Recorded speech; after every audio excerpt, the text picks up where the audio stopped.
My name is Mahendra and welcome to your own YouTube channel that is Tech Center. ठीक है, तो start करते हैं। आज का सर क्या प्रोग्राम है? आज से हम लोग ट्राई करेंगे कि जो आपका सीए इंटर के पास्ट एग्जाम पेपर है, जैसे कि आपका एग्जाम कुछ टाइम में है, तो वो हम लोग सॉल्व करेंगे। सबसे पहले मैंने जो जैन 21 में जो लास्ट पेपर आया है वो उठा लिया है, और आज का एजेंडा है कि जो इनकम टैक्स वाला पार्ट है एटलीस्ट उतना हम लोग अभी क्या करें, पूरा एक एक सॉल्व करें। मैं ट्राई करूंगा पूरा एक एक लाइन सॉल्व नहीं करूंगा, क्योंकि मेन पर्पस क्या है, कम से कम टाइम में अपने जितने भी पास्ट एग्जाम के क्वेश्चन आए हुए है सब आंखों के नीचे से निकल जाए, पता चले कि कैसे एग्जाम्स में क्वेश्चंस आते हैं। ठीक है, तो मेन पर्पस वो है। तो हर एक चीज एक एक लाइन सॉल्व करके नहीं देखेंगे, पर हर एक एडजस्टमेंट को समझेंगे, उसका क्या इफेक्ट होगा, कैसे उसको सॉल्व करना है, ये सब चीजें हम लोग हर एक चीज देखने वाले हैं। साथ साथ में एनालिसिस करेंगे कि कौन से चैप्टर से कितने मार्क्स का क्वेश्चन आता है। जब जो क्वेश्चन पढ़ेंगे तभी हम लोग देख लेंगे ये कौन से चैप्टर का क्वेश्चन है, तो उस हिसाब से हो जाएगा। ठीक है, और क्या पेपर पैटर्न वगैरह आपको मैं उम्मीद करता हूँ पता होगा। 12 पेज का क्वेश्चन था, 70 मार्क्स, 30 मार्क्स का एमसीक्यू होता है। एमसीक्यू सीट इंस्टीट्यूट प्रोवाइड नहीं करता। अगर आपके पास कहीं से अवेलेबल है तो मुझे भेज दीजिए, मैं ट्राई करूंगा, मैं वो भी आपको सॉल्व करा दूंगा और सबका एक कंपाइलर बना के अपने टेलीग्राम चैनल पे डाल दूंगा। ठीक है, तो सब स्टूडेंट्स के लिए एक्सेसिबल हो जाएगा, इजीली वो वहां से उठा सकते हैं।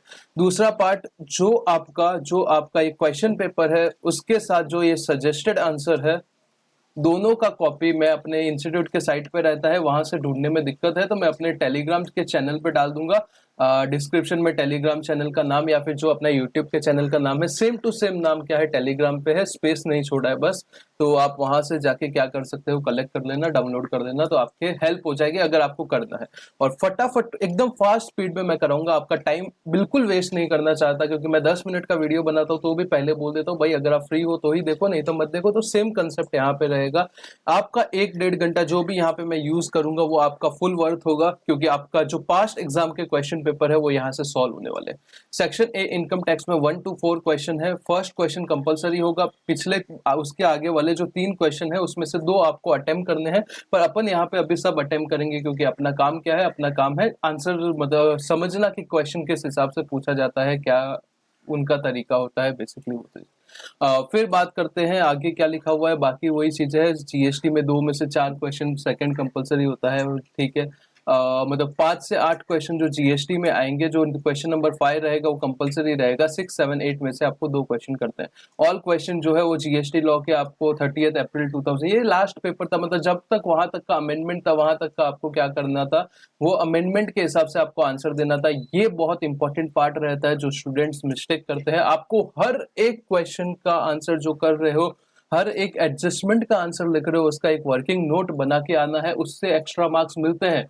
यहाँ पे ये देखो, working note should be form part of the answer. जो एग्जामिनर जो चेक कर रहा है पेपर, उसको नहीं पता है कि भाई आपने कैसे डिराइव किया आंसर, वहां पे छोटा सा 2 लाइन का वर्किंग नोट तो 2 लाइन का पर लिख के और उससे फायदा पड़ेगा, एक्स्ट्रा मार्क्स मिलते हैं।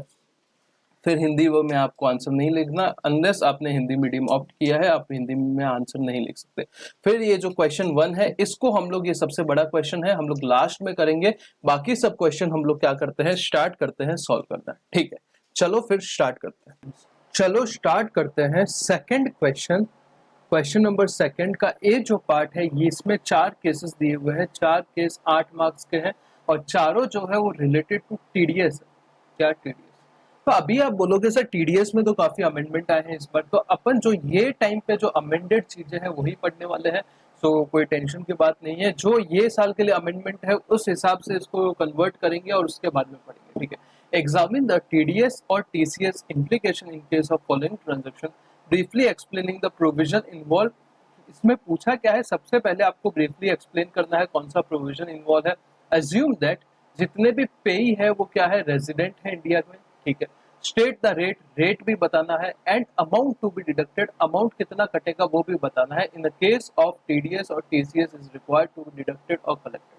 क्या क्या बताना है, देखो सबसे पहले ब्रीफली आपको प्रोविजन एक्सप्लेन करना है। सबसे पहला क्या, एक्सप्लेन करो प्रोविजन। सेकंड क्या करना है, रेट बताना है, कितना टीडीएस का क्या रेट कटेगा। थर्ड पॉइंट, अमाउंट बताना है, कितना अमाउंट का टीडीएस कटेगा। और चौथा, रिक्वायर्ड है कि नहीं है। ये 4 चीजें हर एक क्वेश्चन में आपको बतानी है। अगर आप ये चारों में से कोई भी चीज मिस करोगे तो आपके एग्जाम में मार्क्स कटेंगे, सिंपल सी बात है। एकदम इजी इजी केस है, हर एक क्वेश्चन 2-2 मार्क्स के हैं, सब अपन ने बहुत अच्छे से पढ़े हुए हैं। ठीक है, तो सबसे पहला क्वेश्चन आता है ऑन 1 मई 2019, 1 मई 2019 के दिन, थोड़ा सा बड़ा कर देता हूं।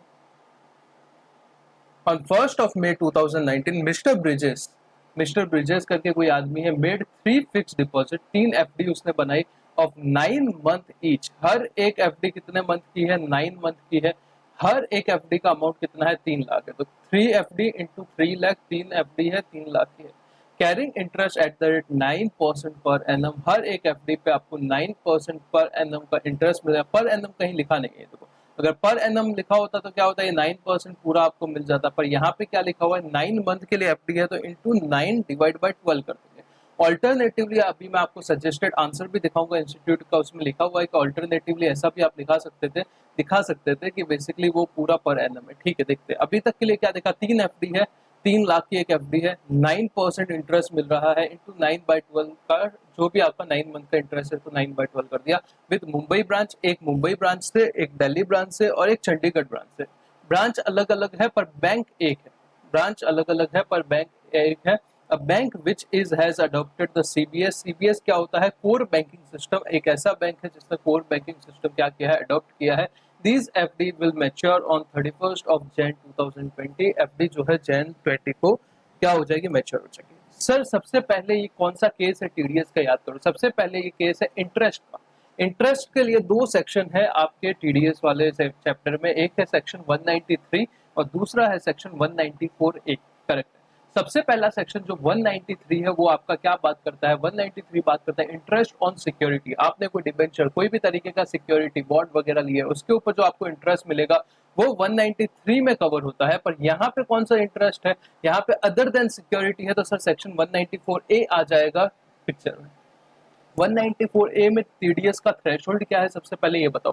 देखो अगर कोई इस नॉर्मल ट्रांजैक्शन है तो 5,000 के ऊपर आपको TDS काटना पड़ेगा, पर आपको कोई बैंक से, पोस्ट ऑफिस से, ऐसी जगह से इंटरेस्ट मिल रहा है और आप सीनियर सिटीजन हो तो 50,000 रुपए तक वो लोग TDS नहीं काटेंगे। आप नॉर्मल हो तो 40,000 तक TDS नहीं काटेंगे। यहाँ पे कुछ नहीं लिखा, तो हम लोग ये अज्यूम करेंगे ब्रिजेस जो है वो नॉर्मल एसएससी है और 40,000 रुपीज तक उसका TDS नहीं कटेगा, उसके ऊपर TDS कटेगा। करेक्ट है। तो अभी मैं ऊपर मैंने कुछ अपने हाथ से कुछ काम किया है, क्राफ्ट, एक बार के लिए देख लो, बेसिकली इजी होगा पढ़ाने के लिए बेसिकली इससे। ये देखो क्वेश्चन नंबर 2 है, मिस्टर ब्रिजेश है, सेक्शन 194A अट्रैक्ट हो जाएगा। पेयर कौन होगा? पेयर हर एक आदमी अदर देन इंडिविजुअल HUF जिसका पिछले साल 1 करोड़ रुपए टर्नओवर नहीं था, बिजनेस है तो और प्रोफेशन है तो 50 लाख ग्रॉस रिसिप्ट नहीं था। पेई कौन रहेगा? पेयर ये हो गया, मतलब कौन TDS काटेगा। पेई कौन रहेगा? कोई भी रेजिडेंट पर्सन, तो क्वेश्चन में ही दिया है कि ब्रिजेश रेजिडेंट है और पेयर बैंक इंडिविजुअल HUF तो नहीं है, तो TDS काटेगा। थ्रेशोल्ड क्या है? 40,000, जो मैंने आपको डिस्कस किया। अमाउंट क्या है? रेट क्या है? 10% है 194A का रेट, और अमाउंट कैसे है वो अपन निकाल देंगे। तो अगर ये चारों चीजें लिख दी तो अपने को आंसर मिल जाएगा। फिर ब्रीफ एक्सप्लेनेशन की as per section 194A of income tax act 1961 जो भी अपना लाइन है वो लिख देने का। तो मिस्टर ब्रिजेश फिक्स डिपॉजिट कितना? 3 FD कराया है, 3 लाख रुपए का एक FD है, 9 लाख रुपए हो जाएगा। 9 लाख इंटू 9% इंटू 9/12 जो मैंने आपको बताया, तो कितना अमाउंट आ जाएगा? 60,750। उसको मल्टीप्लाई बाय आप 10% से कर दोगे तो आपका 6075 जो है वो क्या आ जाएगा? इंटरेस्ट का TDS आ जाएगा। मतलब इतना TDS काट के आपको बचा हुआ पैसा क्या करेगा? बैंक आपको रेमिट करेगा। Is it okay? अभी आपको मैं मॉड्यूल में लेके जाना चाहूंगा। मॉड्यूल क्या बोल रहा हूँ, आपका जो इंस्टीट्यूट का सजेस्टेड आंसर है, ये मैंने वो बैकग्राउंड के लिए इमेज लिया था, ठीक है। आपका इंस्टीट्यूट का सजेस्टेड आंसर क्या बोलता है?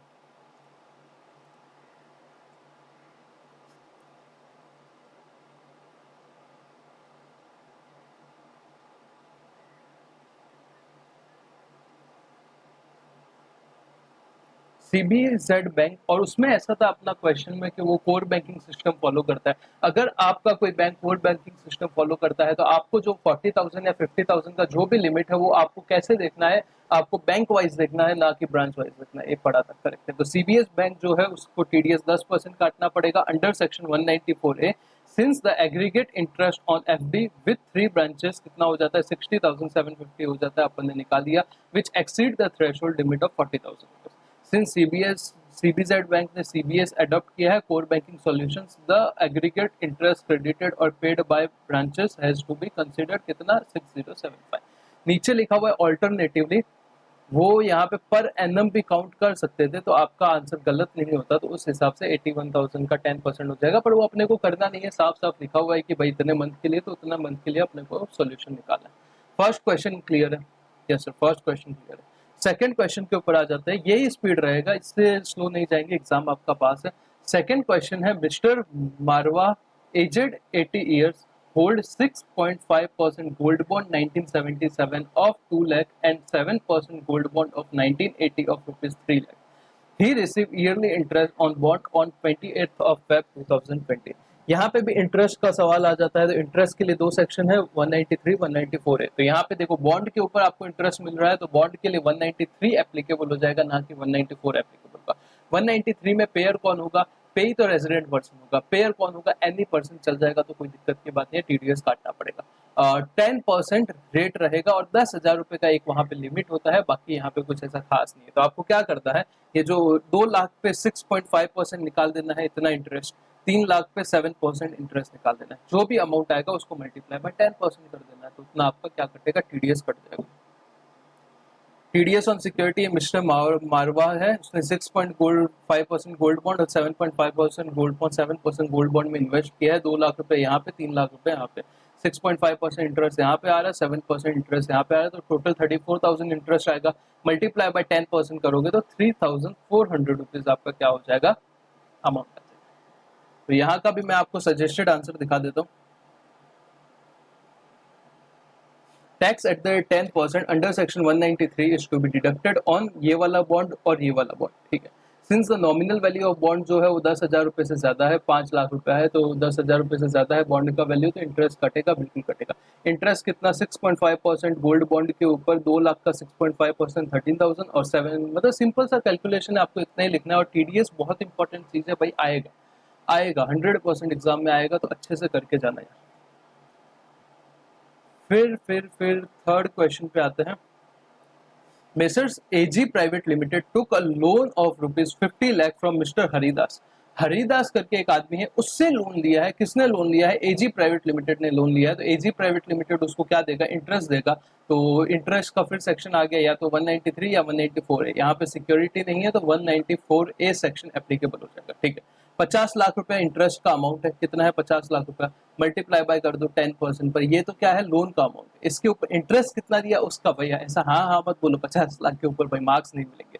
It credited the interest of rupees 79,000 to mister Haridas during the previous year 2019-20। 79,000 इनका इंटरेस्ट क्रेडिट किया। क्रेडिट और payment whichever is earlier, आपको टीडीएस काटना पड़ता है। Messrs AG private limited is not liable for audit, tax audit के लिए liable नहीं है, वो पिछले 2 साल के लिए। यहाँ पे ये प्रीवियस ईयर 1920 आ रहा है, बिकॉज ये पिछले साल का पेपर है। अभी ये जो पेपर आएंगे वो यहाँ पे ऐसा 1920, 2021 वगैरह लिखा रहेगा, पर अपने को टीडीएस के प्रोविजन में तो उसका कोई मतलब ही नहीं है, ठीक है। 79,000 इंटरेस्ट है, मल्टीप्लाई बाय 10% करो, इतना टीडीएस काटना पड़ेगा। पेयर कौन होता है? पेयर होता है any person other than individual HF. यहाँ पे तो क्या है? यहाँ पे तो आपका कंपनी है जो कि आपको टीडीएस देने वाला है, तो टीडीएस इसको काटना ही पड़ेगा। पे एनी रेजिडेंट पर्सन, ये भाई रेजिडेंट पर्सन है, तो कोई दिक्कत की बात नहीं, टीडीएस काटना पड़ेगा। अमाउंट कितना होता है? 5,000 रुपया होता है। कोई और केसेस में 5,000 रुपया, 5,000 के ऊपर आपको टीडीएस काटना पड़ता है। यहाँ पे 79,000 है, मल्टीप्लाई बाय 10% कर दो, आपको टीडीएस काटना पड़ेगा। यहाँ पे मिस्टर हरिदास है, यहाँ पे एजी प्राइवेट लिमिटेड है। हरिदास ने लोन दिया 50 लाख का, इसने इंटरेस्ट दिया 79,000 का। तो इंटरेस्ट 79,000 में से 5,000 रुपये से ज्यादा है, तो मल्टीप्लाई बाय 10%, 7,900 क्या करेगी? टीडीएस काट के फिर देगी। Mrs. AG Private Limited has to deduct TDS at the 10% under Section 194A since the interest on loan payable is 79,000 which exceed the 5,000 का लिमिट, करेक्ट है। Mrs. AG Private Limited being a company, जो कि company है, तो उसको तो TDS काटना ही पड़ेगा। और वो उसका प्रीवियस ईयर 18, 19, 19, 20 में ऑडिट नहीं होता, ये फैक्ट इररिलेवेंट है। और अगर एग्जाम में अभी ये ऑडिट वाला फैक्ट आता है तो वो वैसे भी इररिलेवेंट है, क्योंकि अब पहले कैसे होता था, ये 194A 194C वगैरह में पेयर देखा जाता था कि हर एक आदमी पेयर होगा, एक्सेप्ट जो पिछले साल में जिसका टैक्स ऑडिट के लिए जो लायबल नहीं था। पर अभी वो वाला चीज हटा दिया। अभी ऐसा बोला जिसका पिछले साल में टर्नओवर कितना होना चाहिए और ग्रॉस एसेट कितना होना चाहिए, 1 करोड़ या 50 लाख, वो वाला कंडीशन डाल दिया। तो यहाँ पे अपने 3 क्वेश्चन हो गए हैं। नेक्स्ट क्वेश्चन के ऊपर आते हैं।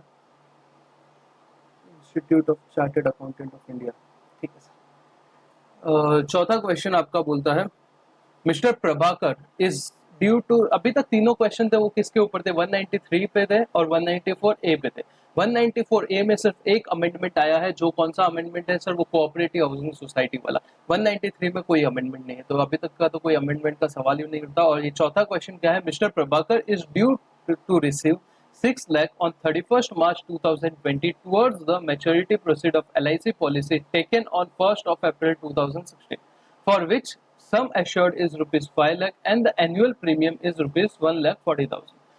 194 DA एक करके एक सेक्शन था 194 DA, जिसमें क्या बोला गया था कि अगर आपका कोई LIC पॉलिसी मैच्योर होता है और वो जो अमाउंट आता है वो 1010D में, सेक्शन 1010D में एग्जेम्प्ट नहीं है, एग्जाम नहीं है, तो उसके ऊपर क्या कटेगा, TDS कटेगा। आया था सेक्शन ऐसा करके, हाँ सर ऐसा एक सेक्शन था। उसमें क्या बोला था, रेट क्या रहेगा, 5% रहेगा। कौन से अमाउंट पे 5% लगाने का, जितना आपको मैच्योरिटी अमाउंट मिला है उसमें से लेस कर दो, आपने अभी तक जितना प्रीमियम का अमाउंट पे किया है वो लेस कर दो, तो 5% into maturity amount minus premium amount. तो अभी ये केस में क्या होगा, 6 लाख रुपया क्या है आपका मैच्योरिटी का अमाउंट है, तो 6 लाख में से लेस हो जाएगा, क्या लेस हो जाएगा, ये 1/4/2016 से पॉलिसी लिया था और हर साल के लिए तुम 1,40,000 रुपए पे कर रहे थे, तो कितना साल है, कितना साल है सर, 1/4/2016, तो 16-17 फर्स्ट ईयर, 17-18 सेकेंड, 18-19, 19-20, 19-20, क्योंकि ये ईयर जो है, ये एग्जाम, ये जब एग्जाम पूछा गया था ये 1920 प्रीवियस ईयर के लिए था, अभी प्रीवियस ईयर 2021 है, तो जो आंसर रहेगा बेसिकली ये क्वेश्चन का 1920 के हिसाब से रहेगा, करेक्ट है। तो 4 साल 4 इंटू आपका 1.40 लाख जो भी आएगा मल्टीप्लाई बाय 5%, और अगर 2021 होता तो यहाँ पे 5 इंटू 1.4 हो जाता, तो उससे तो ये क्वेश्चन ही रॉन्ग हो जाता, फिर नेगेटिव अमाउंट आ जाता। ये क्वेश्चन पास्ट ईयर का है, इसीलिए 4 लाख लेना जरूरी है। देखो मिस्टर प्रभाकर 31 मार्च 2020 कितना है, 6 लाख रुपीज का उसको मैच्योरिटी हुआ है। पॉलिसी कब लिया था, 16-17 को लिया था, 17-18 दूसरा साल, 18-19 तीसरा साल, 19-20 चौथा साल, 4 साल, 4 ईयर्स इंटू 1,40,000, 5,60,000 आता है। 6 लाख माइनस 5,60,000 मल्टीप्लाई बाय 5%, कितना अमाउंट आएगा, जो भी अमाउंट आएगा उसका 5%, मतलब 40,000 का 5%, 2,000 रुपीज आपको TDS डिडक्ट करना पड़ेगा। Is it okay? तो मैं ये आपका आंसर यहाँ से दिखा देता हूँ। Since the annual premium exceed the 10% of sum assured in respect of the policy taken after 31st March 2012, the maturity policy of rupees 6 lakh due on 31st March 2020 are not exempt under section 1010D। मतलब क्यों 1010D में exempt नहीं है, वो provision यहाँ पे लिखा हुआ है जो हम लोग को आता है। Therefore tax is required to be deducted at 5%। Tax कितनी रेट पे काटना है, 5% काटना है under section 194DA on the amount of income comprised therein, मतलब जो 40,000 रुपीज, 6 लाख माइनस 5,60,000 इंटू 5%, जो आपका 2,000 रुपये TDS कटेगा। Is it okay? यस। अभी नेक्स्ट क्वेश्चन के ऊपर आते हैं। क्वेश्चन नंबर 2 था ये, क्वेश्चन नंबर 2 का ए पार्ट हो गया है, फटाफट करो भाई। ये सब अपना क्या मकसद क्या है, मैंने आपको जैसे बताया कि पास्ट एग्जाम के क्वेश्चंस अपने सब नज़र से चले जाने चाहिए कि हाँ ये सब एग्जाम में क्वेश्चन आए हैं, तो अपने को पता है कैसे क्वेश्चन आ सकते हैं। एक बार नज़र के आगे से चले जाएंगे ना, फिर अपन भाई अपने को पता है कैसे क्वेश्चन पूछा जाता है एग्जाम में।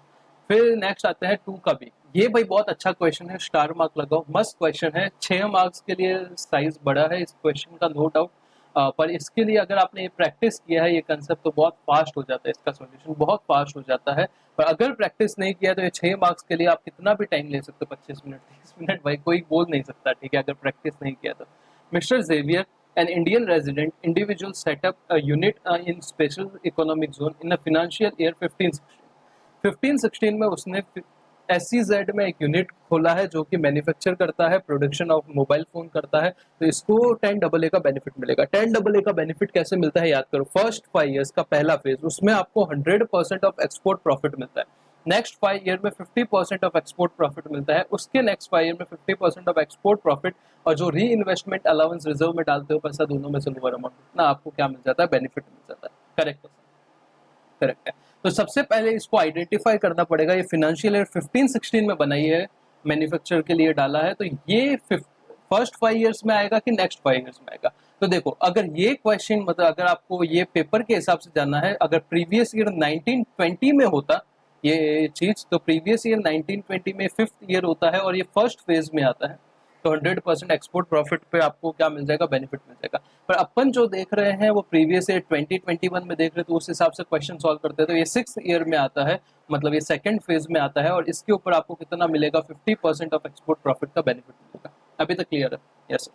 ड्यूरिंग द फाइनेंशियल ईयर 18-19, 2018-19 में इसने क्या किया है, इसने एक 35 एडी का बिजनेस भी खोल दिया है। वेयर हाउसिंग किसका, एग्रीकल्चर प्रोड्यूस का वेयर हाउसिंग का इसने क्या कर दिया है, बिजनेस खोल दिया है। मतलब 35 एडी का बिजनेस भी इसने क्या कर दिया है, खोल दिया। Is it okay? Yes. Capital expenditure in respect of warehousing amounted to ₹93 lakh. जो कैपिटल एक्सपेंडिचर इसने वेयर हाउसिंग के लिए किया है वो कितना किया है, 93 लाख किया है। उसमें से लैंड के लिए खर्चा था कितना था, 13 लाख रुपए था, 13 लाख रुपए था। तो आपको अगर सेक्शन 35 एडी पता है, 35 एडी सेक्शन क्या बात करता है, याद करो जरा। वो बात करता है 35 एडी, जरा ध्यान से सुनो। 35 एडी बोलता है वो 14 बिजनेस, अगर आप ये 14 बिजनेस में 14 चीजों का बिजनेस करते हो तो हम आपको रेवेन्यू का खर्चा तो सब पूरे सेक्शन में हर जगह आपको अलाउड होता है। हम एक ऐसा सेक्शन है जो आपको कैपिटल खर्चों का डिडक्शन भी देने को तैयार है। हम क्या कर रहे हैं, हम आपको रेवेन्यू का तो पूरी दुनिया खर्चे का डिडक्शन देती है, हम आपको कैपिटल जो खर्चे हो रहे हैं उसका डिडक्शन देने को भी तैयार है। ऐसा कौन बोलता है, सेक्शन 35 एडी। तो ये जो कैपिटल एक्सपेंडिचर है इसका डिडक्शन मिलेगा, करेक्ट है। तो अपने को कैलकुलेट करना पड़ेगा कि कितना डिडक्शन मिलेगा। तो वहां पे ऐसा लिखा था कि 3 चीजों का, लैंड का, गुडविल का और फाइनेंशियल इंस्ट्रूमेंट का हम क्या करेंगे, हम आपको डिडक्शन नहीं देंगे अंडर सेक्शन 35 एडी। तो यहाँ पे देखो टोटल 93 लाख खर्चा किया है, उसमें से 13 लाख लैंड का है, तो लैंड का डिडक्शन नहीं मिलेगा, उसको छोड़ के बाकी 80 लाख का क्या मिलेगा, डिडक्शन मिल जाएगा। The warehouse become operational कब से हुआ है, 1 अप्रैल 2019 से हुआ है। एंड एक्सपेंस कैपिटलाइज कितना किया है, बुक में 63 लाख किया है। ये क्वेश्चन का डिस्प्यूटेबल पार्ट है, आगे बताता हूँ क्यों डिस्प्यूटेबल पार्ट है। अभी के लिए अपने को ये समझना है कि जो 80 लाख रुपीज है उतने का क्या करेंगे, हम डिडक्शन ले लेंगे, ठीक है। जो सॉल्यूशन है वो भी 2 तरीके से किया हुआ है। अगर 80 लाख लेते तो क्या होता, और अगर 63 लाख लेते तो क्या होता, और ये दोनों में डिस्प्यूट क्या है वो हम आगे सजेस्टेड आंसर में देखेंगे। Is it okay? फिर आगे दिखा हुआ है कि 35 एडी के बिजनेस से प्रॉफिट कितना हुआ, 1 करोड़ 10 लाख हुआ।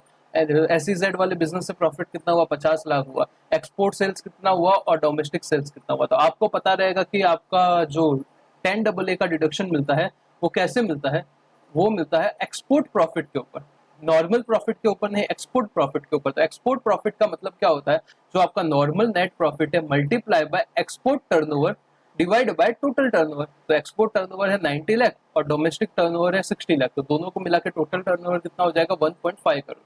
तो एक्सपोर्ट टर्नओवर कितना आ जाएगा, 90 lakh divide by 1.90 lakh divide by 1.5 crore into 50 lakh, आज आपका क्या आ जाएगा, एक्सपोर्ट प्रॉफिट आ जाएगा। बताता हूँ कैसे आएगा, मैं अभी मुंह से बता रहा हूँ।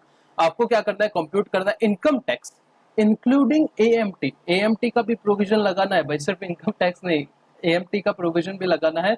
Payable by mister Xavier for the assessment year 2021 के लिए आपको क्या ये सब काम करना है।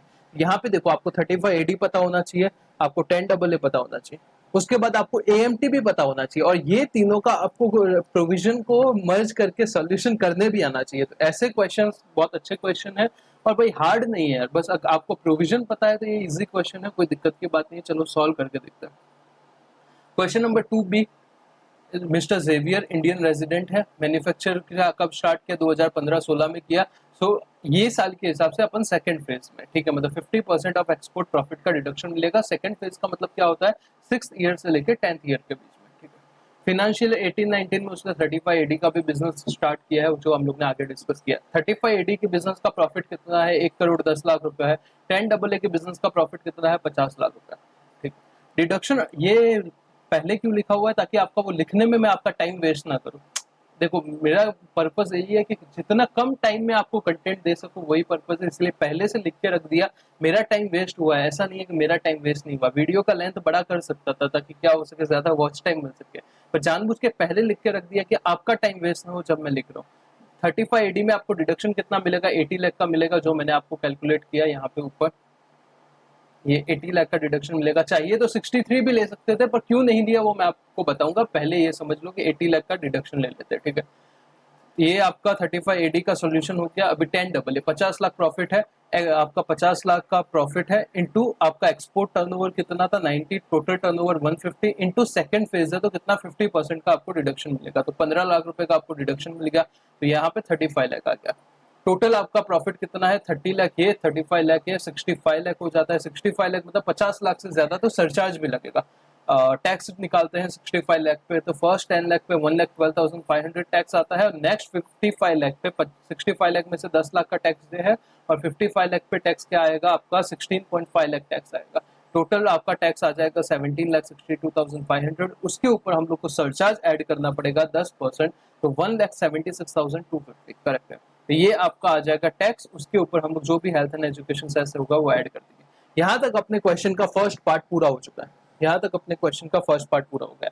अभी अपने को सेकंड क्या कंपेयर करना है कि ये जो नॉर्मल टैक्स है उसको अपने को अल्टरनेट मिनिमम टैक्स से कंपेयर करना है। दोनों में से जो ज्यादा आएगा उसको अपने को क्या करना है, गवर्नमेंट को भरना है। अगर एएमटी ज्यादा आता है तो एएमटी भरना है, ये ज्यादा आता है तो ये भरना है। एएमटी का कंसेप्ट क्या है सर, 18.5% टैक्स लगता है। कितना, 18.5%। 18.5% टैक्स लगेगा, पर किसके ऊपर लगेगा, एडजस्टेड टोटल इनकम पे लगेगा। तो एडजस्टेड टोटल इनकम का मतलब क्या होता है, एडजस्टेड टोटल इनकम का सर मतलब होता है जो नॉर्मल प्रॉफिट है वो ले लो, उसमें आप 10AA में कोई डिडक्शन लिया है तो वो ऐड कर दो, कोई रेवेन्यू बेस्ड डिडक्शन लिया है जैसे 80JJ 80I से लेके 80I ये वो वाले डिडक्शन ऐड कर दो, और तीसरा आप क्या ऐड कर दो, 35AD में कोई डिडक्शन लिया है तो ऐड कर दो। ये आपका 80I आ गया। इसके ऊपर आप क्या करो, 18.5% प्रॉफिट लगाओ, कोई सरचार्ज है वो लगाओ, कोई सेस है वो लगाओ, और आप अपना टैक्स कैलकुलेट करो। दोनों में से ज्यादा टैक्स आएगा वो आप क्या करो, गवर्नमेंट को भर दो। सिंपल है। तो यहाँ पे देखो अपना 65 लाख रुपए तो टोटल प्रॉफिट है, इसमें से तीन चीजें ऐड करनी होती है। सबसे पहले रेवेन्यू बेस्ड डिडक्शन कोई है ही नहीं यहाँ पे, तो वो तो चलो ऐड होगा नहीं। सेकंड 10AA का ऐड करना है, और 35AD ऐड करना है। तो 10AA में से क्या ऐड हो जाएगा, ये डिडक्शन 15 लाख रुपए यहाँ पे ऐड हो जाएगा, करेक्ट। और दूसरा आपका 35AD ऐड करना पड़ेगा, पर 35AD में पूरा 80 लाख ऐड नहीं होगा। अगर समझो 35AD का बेनिफिट नहीं लेते तो आपको डेप्रिसिएशन का बेनिफिट मिलता। अगर 35AD का बेनिफिट नहीं लेते तो डेप्रिसिएशन का बेनिफिट मिलता। तो यहाँ पे आपको क्या करना है, 80 लाख तो ऐड करना है, पर इसमें से डेप्रिसिएशन लेस कर देना है। ये जो एसेट है वो बिल्डिंग है, तो बिल्डिंग पे 10% आपका डेप्रिसिएशन मिलता है, तो ये 8 लाख आपको क्या कर देना है, लेस कर देना। सिंपल सी चीज है। तो यहाँ पे मैं नीचे आता हूँ, ये भी मैंने सॉल्व करके रखा है आपके लिए। ये देखो टोटल इनकम 65 लाख था, उसमें से 10AA ऐड कर दिया 15 लाख, उसमें से 35AD ऐड करना है, 80 लाख तो जो आपका इनकम था वो ऐड किया, उसमें से डेप्रिसिएशन 8 लाख लेस किया। 8 लाख क्यों लेस किया भाई, 10% डेप्रिसिएशन का रेट है क्योंकि वो बिल्डिंग है। 80 पे 10% 8 लाख, तो 72 लाख।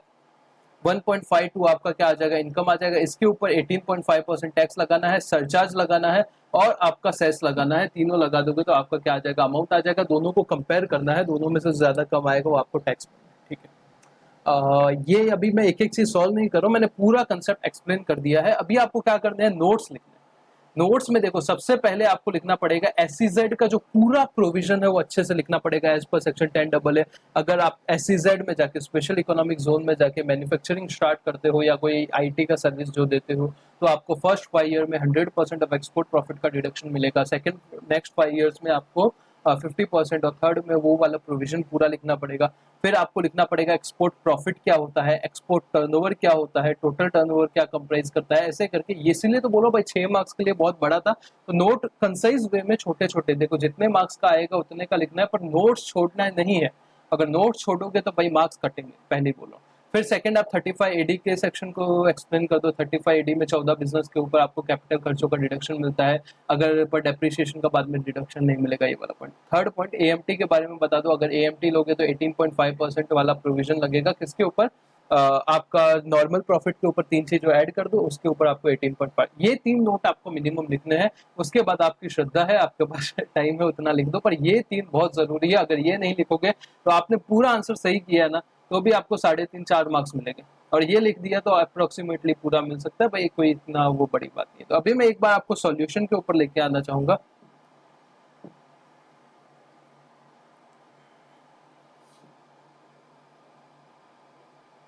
ये देखो सबसे पहले तो अपना ये पार्ट में कोई दिक्कत की बात नहीं। ये लोग ने क्या किया है, फर्स्ट पार्ट में एक ही क्वेश्चन को दो तरीके से सॉल्व किया है।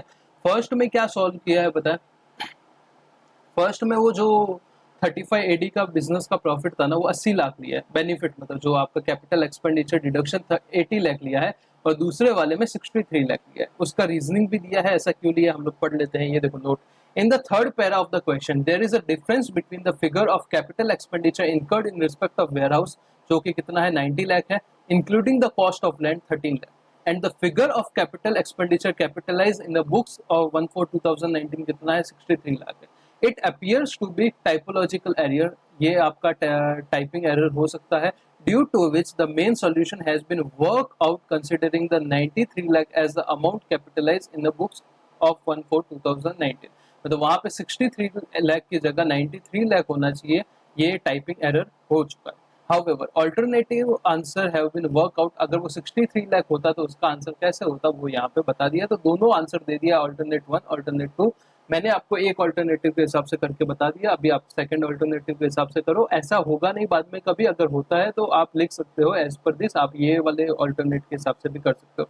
आपके इंस्टीट्यूट ने भी वही किया है, ठीक है। तो यहाँ पे अपना सेकंड क्वेश्चन हो जाता है। फटाफट फटाफट आप खुद ये सजेस्टेड आंसर, जैसे मैंने आपको बोला, ये सब मैं कहाँ पे डाल देता हूँ, मैं अपना उसमें डाल देता हूँ, टेलीग्राम ग्रुप में डाल देता हूँ। वहां पे ये क्या लिया रहेगा, जो आपका 10 AA वाला रहेगा, फर्स्ट 5 ईयर वाला कंसेप्ट लिया रहेगा और 100% बेनिफिट लिया रहेगा। मैं अभी प्रीवियस ईयर 2021 में करा रहा हूँ, तो मैंने पूरा 50% का बेनिफिट लिया है। तो यहाँ से आपका ये खत्म हो जाता है क्वेश्चन। और यहाँ पे एक चीज और टिप देना चाहूंगा, जब भी आप एक क्वेश्चन करोगे ना, ये जो टैक्स लाइबिलिटी है ना, ये हमेशा नियरेस्ट ऑफ 10 में आपको क्या कर देना है, राउंड ऑफ कर देना है। नहीं करोगे आधा मार्क्स ये लोग यहाँ पे भी काट लेते हैं। यहाँ पे तो चलो जरूरत नहीं पड़ी, अगर जरूरत पड़े तो ये राउंड ऑफ कर देना। ऐसा मत करना कि 0.5 ऐसा करके टैक्स मत छोड़ना, राउंड ऑफ कर देना, ठीक है। और यहाँ पे देखो, ये जो नोट्स लिखे हैं आप इसके साथ भी लिख सकते हो और क्वेश्चन खत्म होने के बाद नीचे भी लिख सकते हो। मेरा सजेशन होता है नीचे लिखो, ताकि वो एक मेंटल उसको एग्जामिनर देखता है तो उसको ऐसा लगता है ना 3 पेज का आंसर लिखा, पहले सब सॉल्यूशन प्रॉपर, उसके बाद सब नोट्स। 7 मार्क्स का है, इजी क्वेश्चन है, कोई डिफिकल्टी इसमें नहीं है। इसमें आपको रेसिडेंशियल स्टेटस निकालना पड़ेगा, एक एसएससी का, इनकम फ्रॉम सैलरी, जो कि एकदम कॉमन, एकदम इजी चिंदी पार्ट है। 56 to 10 का कुछ पार्ट आएगा जो कि IFRS में गिफ्ट वाला पार्ट होता है ना वो, और कुछ डिडक्शन है, इजी क्वेश्चन। चलो देखते हैं। Rajesh was employed in axis limited. Rajesh करके एक आदमी है जो कि एक एक्सिस लिमिटेड में काम करता है। He receive a salary of 45,000 per month from 1 April 2019 to 20th of September 2019। मतलब 1 अप्रैल से लेके 20th ऑफ सितंबर 2019 तक वो कितना, 45,000 रुपया हर महीना कमाता है। अप्रैल का पूरा मंथ, मई का पूरा मंथ, ऐसे करके अगस्त तक तो पूरा कमा रहा है। सितंबर के सिर्फ 20 डेज, मतलब 45,000 इंटू 20 डिवाइड बाय 30, ठीक है। इतना कमा रहा है। इसके बाद आगे देखते हैं। He resign and left for Dubai. भाई ने एक्सिस बैंक का जॉब छोड़ दिया है, एक्सिस लिमिटेड का, और वो कहाँ चला गया, दुबई चला गया। कभी गया है, 28 ऑफ सितंबर को गया, मतलब 28 सितंबर तक वो इंडिया में था। इसके बाद वो इंडिया छोड़ के कहाँ चला गया, कहाँ चला गया भाई, फॉरेन चला गया।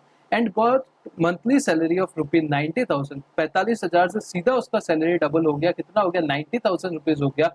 फ्रॉम 1 अप्रैल 2019 टू 31 मार्च 2020, मतलब बचे हुए 6 महीने में उसका सैलरी कितना हो गया है आपका, 90,000 रुपीज पर मंथ हो गया। Is it okay? तो यहाँ से अपने को क्या निकालना पड़ेगा, रेसिडेंशियल स्टेटस निकालना पड़ेगा। सबसे पहले ये अपने को देखना उठता है कि 182 डेज रहा है कि नहीं इंडिया में, देखेंगे, कैलकुलेट करेंगे रहा है कि नहीं। या फिर पिछले साल जो भी, मतलब वो प्रीवियस ईयर है, उसमें वो 60 डेज वो वाला, जो कि आपका होता है 4 ईयर्स में 365 डेज, या फिर 60 डेज इन प्रीवियस ईयर रहा है कि नहीं। अगर दोनों कंडीशन सेटिस्फाई होता है तो भी रेजिडेंट माना जाता है। पर 2 कंडीशन ऐसी होती है जिसमें ये वाला कंडीशन नहीं देखा जाना चाहिए, सिर्फ 182 डेज वाला ही कंडीशन देखा जाएगा। जिसमें एक कंडीशन ये भी होती है कि अगर कोई इंडियन सिटीजन है जो कि फॉरेन में जा रहा है, किसके लिए जा रहा है, एम्प्लॉयमेंट पर्पज के लिए जा रहा है, या फॉरेन वो शिप का क्रू मेंबर बन के जा रहा है, और इंडिया छोड़ के जा रहा है किसके लिए, एम्प्लॉयमेंट के लिए। तो यहाँ पे राजेश जो है वो एम्प्लॉयमेंट के लिए इंडिया छोड़ के जा रहा है, तो इसके केस में सिर्फ 182 डेज वाला देखा जाएगा, 365 और 60 डेज नहीं देखा जाएगा। ये साल रेसिडेंशियल स्टेटस में 2 अमेंडमेंट है, जिसमें फर्स्ट अमेंडमेंट ए वाले केस में ही है, पर उसमें वो फॉरेन इनकम वाला कंसेप्ट होता है, तो यहाँ पे कुछ दिया नहीं है कि इंडियन सोर्स से कितना इनकम है, वो सब यहाँ पे दिया नहीं है, तो अपने को ध्यान नहीं देना, अपन नॉर्मल हिसाब से ही करेंगे। His salary for the October and December, तो सबसे पहले अपन रेसिडेंशियल स्टेटस निकाल देंगे। तो अप्रैल का 30 डे वो रहा है इंडिया में, अप्रैल का 30 डेज, मई का 31, जून का मैं साथ साथ में कैलकुलेट करता हूँ, अप्रैल का 30, साथ में तुम भी करो भाई, मई का 31, जून का 30, जुलाई का 31, अगस्त का 31, और सितंबर के कितने, यहाँ पे ये गलती मत कर देना, यहाँ पे 28 दिन सितंबर के वो रह रहा है। टोटल 181 डेज वो कहाँ रह रहा है, इंडिया में रह रहा है। मतलब वो क्या है, नॉन रेजिडेंट है। अगर सर वो 60 डेज वगैरह नहीं देखेंगे क्योंकि वो एम्प्लॉयमेंट के लिए बाहर जा रहा है, तो वो वाले एक्सेप्शन में आ जाता है, पहले एक्सेप्शन में। तो ये नॉन रेजिडेंट है। तो नॉन रेजिडेंट का कौन सा इनकम इंडिया में टैक्सेबल होता है? इंडिया में इनकम जो रिसीव होता है वो एक्रू एंड अराइज होता है वो, या deem to accrue and arise होता है। सिर्फ इतना इनकम ही उसका इंडिया में टैक्सेबल होता है, या डीम टू रिसीव होता है, बस यही टैक्सेबल होता है और कुछ नहीं होता। ठीक है, तो उसका सैलरी अक्टूबर से लेके दिसंबर के बीच में क्रेडिट हो रहा था सीधा मुंबई के बैंक अकाउंट में, मुंबई के बैंक अकाउंट में। तो ये सीधा इनकम रिसीव हो रहा है कहाँ? आपके मुंबई के बैंक अकाउंट में। तो ये टैक्सेबल होगा। करेक्ट, ये वाला जो टैक्सेबल होगा वो टाइम पे तो तुम इंडिया में ही रिसीव कर रहे थे सैलरी, पहला ये टैक्सेबल होगा, ये टैक्सेबल होगा। और उसके बाद जैन से लेके मार्च का सैलरी जो है वो उसका सीधा दुबई के बैंक में अकाउंट हो रहा है, क्रेडिट हो रहा है। तो उसका इंडिया में कुछ आया ही नहीं, ना तो अक्रू है, ना राइज है, ना रिसीव है। तो ये वाला जो सेकंड सैलरी है ये बेसिकली इंडिया में टैक्सेबल नहीं होगा। तो इंडिया में कौन कौन सा सैलरी टैक्सेबल होगा? फॉर ये जो 45,000 पर मंथ वाला, और सेकंड जो 90,000 पर मंथ वाला, सिर्फ थ्री मंथ के लिए जब वो इंडिया में उसको मिल रहा है। करेक्ट है। तो यहाँ पे आ जाते हैं एक बार सॉल्यूशन के ऊपर। अभी तक जितना हम लोग ने डिस्कस किया है, ये 45,000 6 महीने इंडिया में रहा वो, और 90,000 6 महीने इंडिया में रहा। अक्टूबर से दिसंबर उसका सैलरी जो था वो मुंबई अकाउंट में क्रेडिट हो रहा है, जैन से लेके मार्च तक उसका दुबई अकाउंट में क्रेडिट हो रहा है। ठीक है, सबसे पहले रेसिडेंशियल स्टेटस राजेश का निकाल देते हैं। तो अप्रैल का 30 दिन, मई का 31 दिन, ऐसे करके टोटल 181 डेज होते हैं। तो ये नॉन रेजिडेंट बन जाता है। तो सिर्फ वही इनकम जो इंडिया में रिसीव एक्रू अराइज हो रहा है वही टैक्सेबल होगा। इतना क्लियर है। तो फिर ये फॉर्मेटिंग वगैरह जो कर दिया स्टार्टिंग में मैंने आपको बताया था, previous year 21-21, assessment year 21-22 question. अभी आप एक एक वो चीज पे मत बैठना कि सर उधर तो वो क्वेश्चन में 19-20 है। मैं बस सॉल्यूशन के पर्पज से आपको बता रहा हूँ कि कैसे उसका इम्प्लीकेशन आएगा इस साल में। तो इनकम फ्रॉम सैलरी कितना है ये देखो। सबसे पहले अप्रैल से लेके सितंबर तक आपका कितना हो जाएगा पर मंथ? 45,000 पर। जो आपका सितंबर मंथ का कैलकुलेशन कैसे होगा? 45,000 इंटू 20 डिवाइड बाई 30, बाकी सबका पर मंथ 45,000, तो 2,55,000 आपका सैलरी आ जाएगा। और अप्रैल से अक्टूबर से लेकर दिसंबर तक 3 महीने का 90,000 के हिसाब से 2,70,000 आ जाएगा। करेक्ट है। तो टोटल आपका सैलरी हो जाएगा 5,25,000। उसमें से 16(1) का जो स्टैंडर्ड सैलरी का डिडक्शन होता है वो 50,000 लेस कर दो, तो आपका 4,75,000 आपका इनकम फ्रॉम सैलरी है अभी तक के लिए। ठीक है। फिर नेक्स्ट आता है the cost of his airlines to Dubai costing rupees 1,50,000 was funded by his her sister staying in London. उसकी एक बहन है जिसने उसका जो दुबई जाने का कॉस्ट है, खर्चा है 1.50 लाख का, उसने फंड किया है। और जहाँ पे इनिशियली दुबई में रहा है उसका खर्चा उसके फ्रेंड ने फंड किया है 40,000 रुपीज का। तो यहाँ पे वो गिफ्ट वाला कंसेप्ट आएगा सर, 56-10। आपको कोई क्यों पैसा देगा, कोई क्यों मनी देगा, कोई नहीं देने वाला। तो उसके केस में क्या होता है, जो आपको कोई भी तरीके का आपको पैसा मिलता है 50,000 रुपये से ज्यादा एग्रीगेटली, तो आपको क्या हो जाएगा, टैक्सेबल हो जाएगा। पर उसमें कुछ एक्सेप्शन थे, जिसमें एक एक्सेप्शन था आपका रिलेटिव। तो यहाँ पे आपकी सिस्टर आपको ये क्या कर रही है, ऑफर कर रही है 1,50,000, तो ये टैक्सेबल नहीं होगा बिकॉज सिस्टर आपके रिलेटिव होती है। और सेकेंडली आपका जो फ्रेंड 40,000 दे रहा है वो 50,000 रुपये से ज्यादा नहीं है, 50,000 रुपये से ज्यादा नहीं है, तो ये भी आपके हाथ में टैक्सेबल नहीं होगा। Is it clear? तो ये आपको नोट में लिखना पड़ेगा 56-10 के हिसाब से। फिर आपके डिडक्शन की बात करते हैं। तो he further receive interest of ₹10,500 on his FD. FD पे इंटरेस्ट मिला है 10,500 रुपीज, और सेविंग बैंक पे इंटरेस्ट मिला है आपका 7,500। ये तो पूरा टैक्सेबल होगा, पर इसका डिडक्शन मिल जाएगा 80 टीटीए में। कितना? पूरा 7,500, 10,000 रुपये तक डिडक्शन मिल जाता है। पूरा 7,500 रुपये का सेविंग बैंक का डिडक्शन मिल जाएगा नीचे 80 टीटीए सेक्शन में। He also paid LIC premium of 15,000 for self. खुद के लिए 15,000 रुपये का प्रीमियम पे किया, स्पाउस के लिए 10,000 का प्रीमियम पे किया। तो 15,000 अलाउड होगा, 10,000 अलाउड होगा ATC में। और 25,000 रुपया पे किया अपनी मदर के लिए जो कि डिपेंडेंट है। तो आपको पता है LIC के केस में फादर और मदर पेरेंट्स का डिडक्शन आपको नहीं मिलता, तो ये नहीं मिलेगा।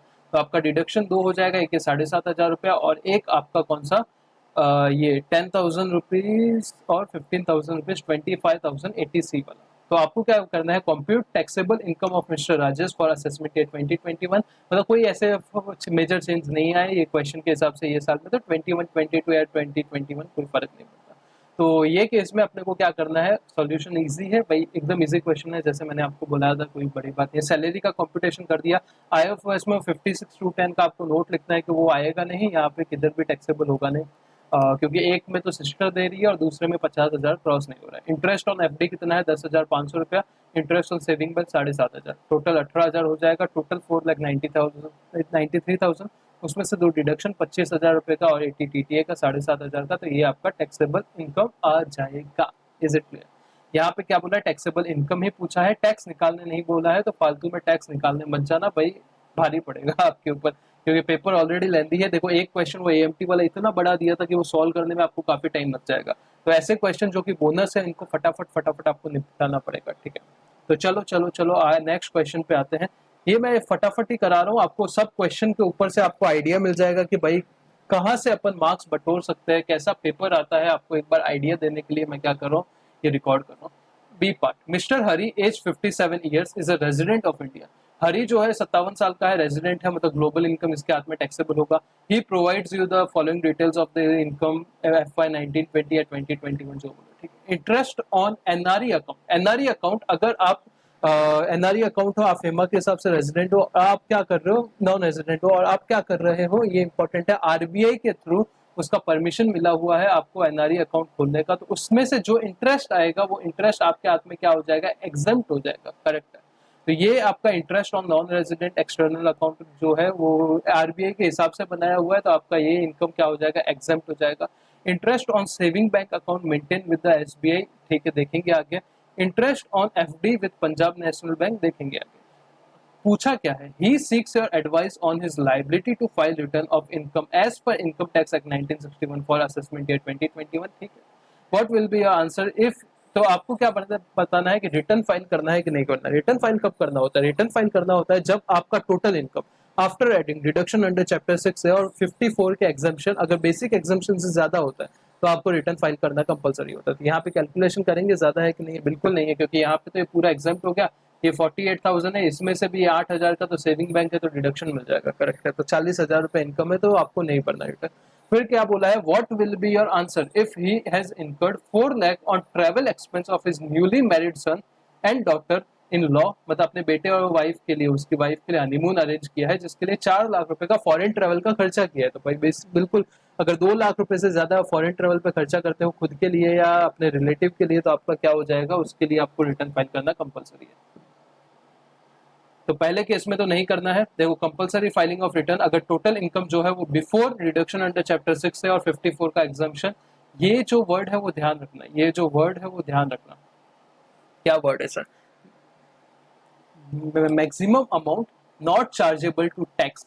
अगर आप जो बेसिक एग्जाम्पशन लिखते हो ना, उसकी जगह पे मॉड्यूल हर जगह ये वर्ड लिखता है, maximum amount not chargeable to tax, maximum amount not chargeable to tax, जो कि क्या है आपका 2.50। बेसिक एग्जाम्पशन की जगह ये वर्ड लिखोगे तो आपका ज्यादा इंप्रेशन पड़ेगा। और अगर सेकंड पॉइंट में आप ये लिख सकते हो कि अगर आप क्या करते हो, अगर आप फॉरेन टूर के लिए 2 लाख रुपए से ज्यादा खर्चा करते हो तो आपको रिटर्न फाइल करना कंपलसरी है। तो यहाँ पे मैं आपको वो क्वेश्चन के ऊपर लेके आ जाता हूँ, और ये सजेस्टेड आंसर है इंस्टीट्यूट का, इंस्टीट्यूट कैसा चाहता है आंसर। देखो यहाँ पे वो जो अपना सैलरी वाला आंसर था सेम टू सेम है, कोई इसमें फर्क नहीं है, एज इट इज। और इसमें 2 वर्किंग नोट है, 56 टू 10 वाला और 56 टू 10 वाला। साथ में आपको 80 टीटीए का भी डालना है एक नोट, 80C का भी एक नोट डालो, जिसमें पेरेंट्स के लिए आपको डिडक्शन नहीं मिलता है, और बाकी तो कोई ऐसी खास जरूरत नहीं है, ठीक है। फिर बी वाले पॉइंट में क्या लिखा है, वही लिखा है कि 2.5 लाख तक अगर बिफोर सेक्शन 54 और चैप्टर 6 के डिडक्शन आपको 2.5 लाख तक है इनकम, तो रिटर्न फाइल करने की जरूरत नहीं है। उसके बाद ये लोग ने कैलकुलेट कर दिया 40,000 इनकम आया, कैसे आया मैंने आपके साथ डिस्कस कर दिया। 2.5 लाख तक है तो रिटर्न नहीं फाइल करना। मैंने जो आपको वर्ड बताया था ना वो कहाँ पे, तो यहाँ पे लिखा रहेगा maximum amount not chargeable to tax, maximum amount not chargeable to tax that is 2,50,000। और उसके बाद यहाँ पे लिखा है कि अगर आप 2 लाख रुपए से ज्यादा खुद के लिए या कोई पर्सन के लिए फॉरेन कंट्री के लिए घुमाने के लिए बेसिकली घुमा रहे हो उसको, तो उसके ऊपर आपको क्या रिटर्न फाइल करना कंपलसरी है, मतलब फॉरेन ट्रैवल का एक्सपेंस कर रहे हो तो उसके ऊपर रिटर्न फाइल करना कंपलसरी है। Is it okay? नेक्स्ट आते हैं थर्ड पार्ट पे। थर्ड पार्ट क्या बोलता है sir, income deem to accrue और arise in India to non resident by way of interest royalty fees for technical service. भाई ये मैंने बहुत अच्छे से अपनी क्लास में बोला था, बहुत इंपॉर्टेंट चीज है सेकंड चैप्टर में कि भाई करना है मतलब करना है। ये सब कहाँ से सर आप बता रहे हो, ये जो प्रोविजन है ये चैप्टर 3 में है, हम लोग अच्छे से डिस्कस किया हुआ है। ये तो डिडक्शन वाले में है, ये तो आपका IFRS का इनकम है, ये रिटर्न फाइलिंग वाले चैप्टर में है, ठीक है, तो ये सब यहाँ से लिया गया है क्वेश्चन में। ये 915 इंटरेस्ट, 916 रॉयल्टी, 917 आपका एफटीएस, इसके बारे में पूछा है कि नॉन रेजिडेंट को इनकम हो रहा है deem to accrue and arise in India, कौन सा रॉयल्टी इंटरेस्ट है एफटीएस में, is tax in India irrespective of territorial nexus. का टेरिटोरियल नेक्सस का कोई फर्क नहीं पड़ता, ये जो तीनों इनकम को इंडिया में टैक्स करने के लिए मैंने बहुत अच्छे से बोला था भाई, कोई फर्क नहीं पड़ता। इनकम जो आप इंटरेस्ट, रॉयल्टी, एफटीएस जो कि deem to accrue and arise है, कहाँ से है, 915, 916, 917 के हिसाब से, shall be included in total income of non resident, उसकी इनकम में इंक्लूड होगा whether or not non resident का रेसिडेंस है इंडिया में या फिर प्लेस ऑफ इंडिया में बिजनेस है कि नहीं, बिजनेस कनेक्शन इंडिया में है कि नहीं, कोई फर्क नहीं पड़ता। नॉन रेजिडेंट का इंडिया में रेसिडेंस है, फर्क नहीं पड़ता। नॉन रेजिडेंट का इंडिया में प्लेस ऑफ बिजनेस है, फर्क नहीं पड़ता। नॉन रेजिडेंट का इंडिया में बिजनेस कनेक्शन है, कोई फर्क नहीं पड़ता। नॉन रेजिडेंट ने इंडिया में सर्विस दिया है, कोई फर्क नहीं पड़ता। टेरिटोरियल नेक्सस से कोई फर्क नहीं पड़ता, आपको इंडिया में टैक्स भरना पड़ेगा। यस सर, तो यहाँ पे ये क्लियर हो जाता है अपना कि नॉन रेजिडेंट को इंडिया में टैक्स भरना पड़ेगा। कैसे, इंटरेस्ट का प्रोविजन, रॉयल्टी का प्रोविजन, फीस फॉर टेक्निकल का प्रोविजन मैराथन में बहुत अच्छे से कवर किया हुआ है, बहुत अच्छे से समझाया हुआ है कम टाइम में, और लेक्चर में तो बहुत डीप में गए थे। वो डोनाल्ड ट्रंप वाला एग्जांपल याद करो, मोदी, डोनाल्ड ट्रंप, वो हिलैरी क्लिंटन, वो सब चल रहा था ना टाइम पास। यहाँ पे एक बार आप ये पढ़ लो, इसका जो सजेस्टेड आंसर है, फिर नेक्स्ट क्वेश्चन के ऊपर जाते हैं। ये सजेस्टेड आंसर एक बार पढ़ लो, वही है जो मैंने लिखा हुआ है और जो मैंने स्टार्ट करते हैं नेक्स्ट क्वेश्चन जो कि आपका है B part of question number 4। B part में क्या है, अपने को 3 क्वेश्चंस है, 3 में से 2 अटेम्प्ट करने हैं, एक छोड़ सकते हो, अपन तो तीनों प्रैक्टिस करेंगे, कोई दिक्कत की बात नहीं है। हर एक क्वेश्चन का मार्क्स कितना है, 3 मार्क्स है, और पर मार्क्स जो है वो मतलब हर एक क्वेश्चन का 3 मार्क्स है और 2 क्वेश्चन अपने को अटेम्प्ट करने हैं। ठीक, सबसे पहला क्वेश्चन है मिस्टर राजपाल, कौन से चैप्टर का है हम लोग डिस्कस कर लेंगे, कहाँ से इसका रेफरेंस है, सब चीजें देख लेते हैं। Mister Rajpal took a land on rent from Mrs Shilpa on monthly rent of ₹10,000। एक मिस्टर राजपाल है,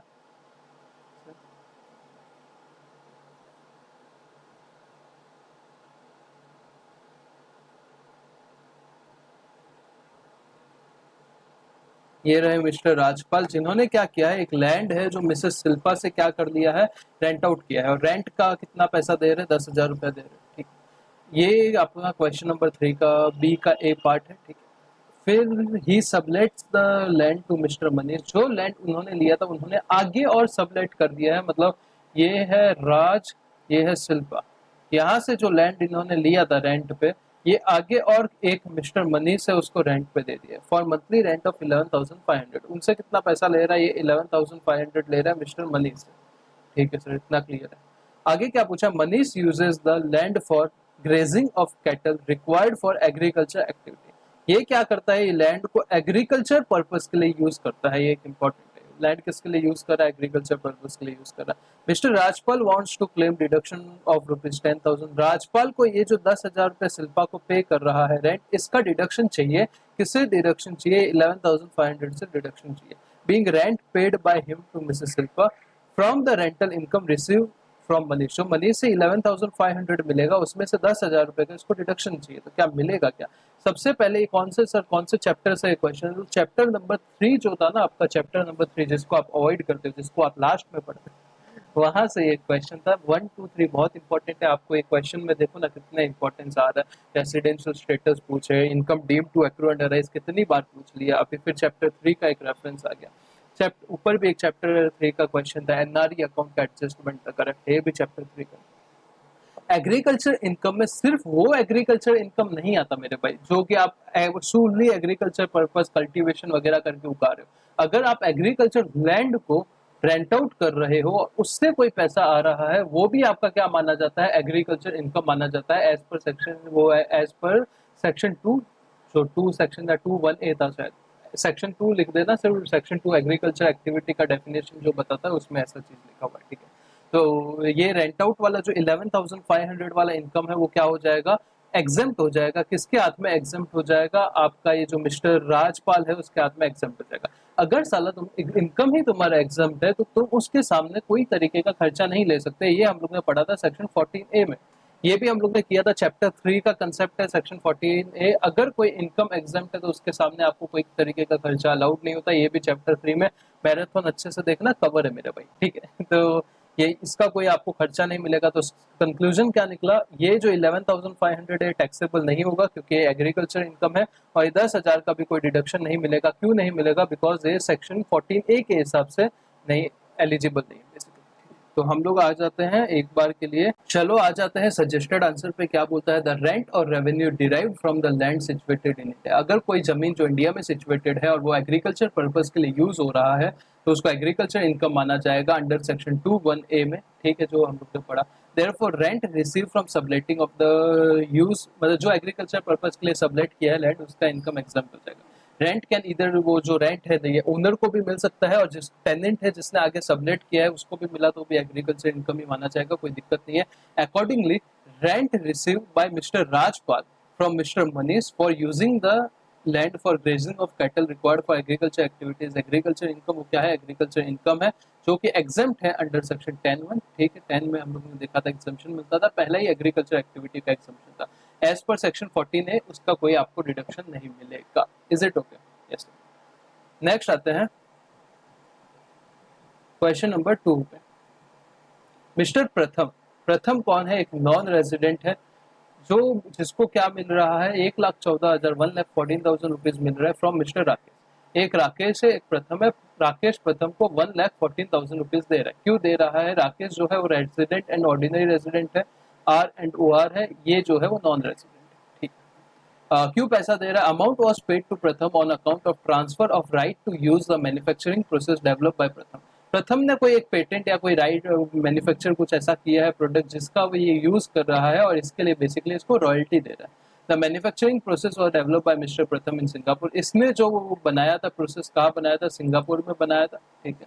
एंड मिस्टर राकेश जो है वो यूज कर रहा है प्रोसेस, कहाँ पे कर रहा है? दुबई में कर रहा है। ये कहाँ यूज कर रहा है? ये प्रोसेस को दुबई में यूज। सेक्शन 9, ये भी कौन से चैप्टर का है सर? चैप्टर 2 का। मैं क्लास में बोल बोल के थक गया भाई, चैप्टर 1, चैप्टर 2, चैप्टर 3 इतना आप हल्के में लेते हो। देखो ना एग्जाम में कितना भर भर के पूछ रहे हैं ये चीजों से। ये 3 मार्क्स का एक और क्वेश्चन चैप्टर 2 से है, सेक्शन 9(1), और आपका कौन सा क्लॉज है? 7, 566 क्लॉज है। 915 इंटरेस्ट होता है, 916 रॉयल्टी होता है, 917 एफटीएस होता है। तो ये 916 है जो कि आपके रॉयल्टी का डील करता है। ये लोगों में कॉमन बात क्या थी? मैंने आपको बताया था इंटरेस्ट, रॉयल्टी, एफटीएस में यूटिलाइजेशन कहाँ पे है वो इंपॉर्टेंट है। ये इंपॉर्टेंट नहीं है कि आपका टेरिटोरियल नेक्सस क्या है, ये इंपॉर्टेंट नहीं है आप कहाँ यूज कर रहे हो, ये इंपॉर्टेंट यूज इंपॉर्टेंट है। ये इंपॉर्टेंट नहीं है कहाँ पे सर्विस दे रहे हो, ये इंपॉर्टेंट नहीं है बिजनेस कनेक्शन कहाँ पे है, ये इंपॉर्टेंट नहीं है प्लेस ऑफ बिजनेस कहाँ पे है, ये इंपॉर्टेंट नहीं है रेजिडेंशियल स्टेटस क्या है। इंपॉर्टेंट क्या है? यूटिलाइजेशन कहाँ कर रहे हो। यहाँ पे यूटिलाइजेशन कहाँ हो रहा है? दुबई में हो रहा है। दुबई में हो रहा है तो आपका ये टैक्स इंडिया में नहीं लगेगा। इन डिटेल मैराथन में देखो आपको पता चलेगा। मिस्टर राज है, ये तो हो गया राज शिल्पा वाला। तो नेक्स्ट क्वेश्चन, ये मिस्टर प्रथम है जिसने एक पेटेंट बनाया है, यूज करने दिया है राकेश को। राकेश इसको रॉयल्टी दे रहा है। A R and O R है, ये नॉन रेजिडेंट है, कुछ फर्क नहीं पड़ता। ये यूज कहाँ हुआ है? पेटेंट दुबई में यूज हुआ है जो कि इंपॉर्टेंट पार्ट है, और 916 के हिसाब से यूटिलाइजेशन इंपॉर्टेंट होता है तो ये टैक्सेबल नहीं होगा। एक बार के लिए आपको सजेस्टेड आंसर पढ़ा देता हूँ। Consideration for transfer of right to use of manufacturing process fall within the definition of royalty. ये किसके अंदर आता है? रॉयल्टी के अंदर आता है। Income by way of royalty payable by mister Rakesh. Mister Rakesh जो आर ओ आर है वो पे कर रहा है रॉयल्टी, जो कि नहीं माना जाएगा डीम टू एक्वायराइज in India in hand of Pratham as per 9(6)B। यहाँ पे कुछ आपको एक्सप्लेन नहीं किया, देखो सजेस्टेड आंसर में क्यों नहीं होगा, यूटिलाइजेशन इंपॉर्टेंट है, कुछ ज्यादा नहीं लिखा, सिर्फ एज पर 9(6)B आपका ये क्या हो जाएगा? टैक्सेबल डीम टू एक्वायराइज नहीं होगा, since royalty is payable in respect of right use for the purpose of business carried on by Mr. Rakesh outside India, that is Dubai, because उसका utilisation कहाँ हुआ है? दुबई में हुआ है। नेक्स्ट क्वेश्चन पे आते हैं, क्वेश्चन नंबर 3 क्या बोलता है? Mister Netram grows paddy on the land.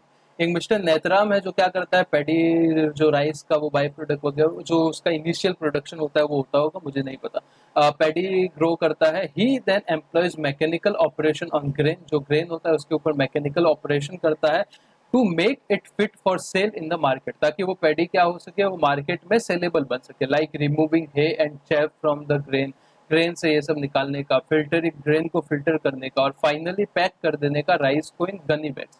जो भी वो थैले होते हैं ना उसमें वो राइस को बैग कर देता है। He claims that entire income earn by him from sale of rice, जो ये सेल ऑफ राइस से एग्री इनकम अर्न कर रहा है, ये क्या है, एग्रीकल्चर इनकम है और इसके ऊपर इसको टैक्स लगाने की जरूरत नहीं है, क्योंकि ये जो लैंड है लैंड से ऐसे ही निकला है और जैसे वो पैडी लैंड से निकलता है उसको तुम मार्केट में बेच नहीं सकते, उसको मार्केट में बेचने के लिए तुमको ये एक्टिविटी करनी पड़ेगी, इसका बोलना ये है। तो ये पूरा एग्रीकल्चर इनकम है, इसके ऊपर टैक्स नहीं लगेगा। तो process fit for making rice और पैडी फॉर मार्केट, ये सब प्रोसेस क्या है, वो फिट करने के लिए कि वो मार्केट में सेलेबल बन सके। तो यहाँ पे एक बार देखते हैं, मिस्टर नेताराम है जो क्या करता है, ग्रो करता है पैडी को, उसके ऊपर मैकेनिकल ऑपरेशन करता है पैकेजिंग के लिए, रिमूविंग हे एंड जो भी था पैकेज गन्नी बैग करने के लिए।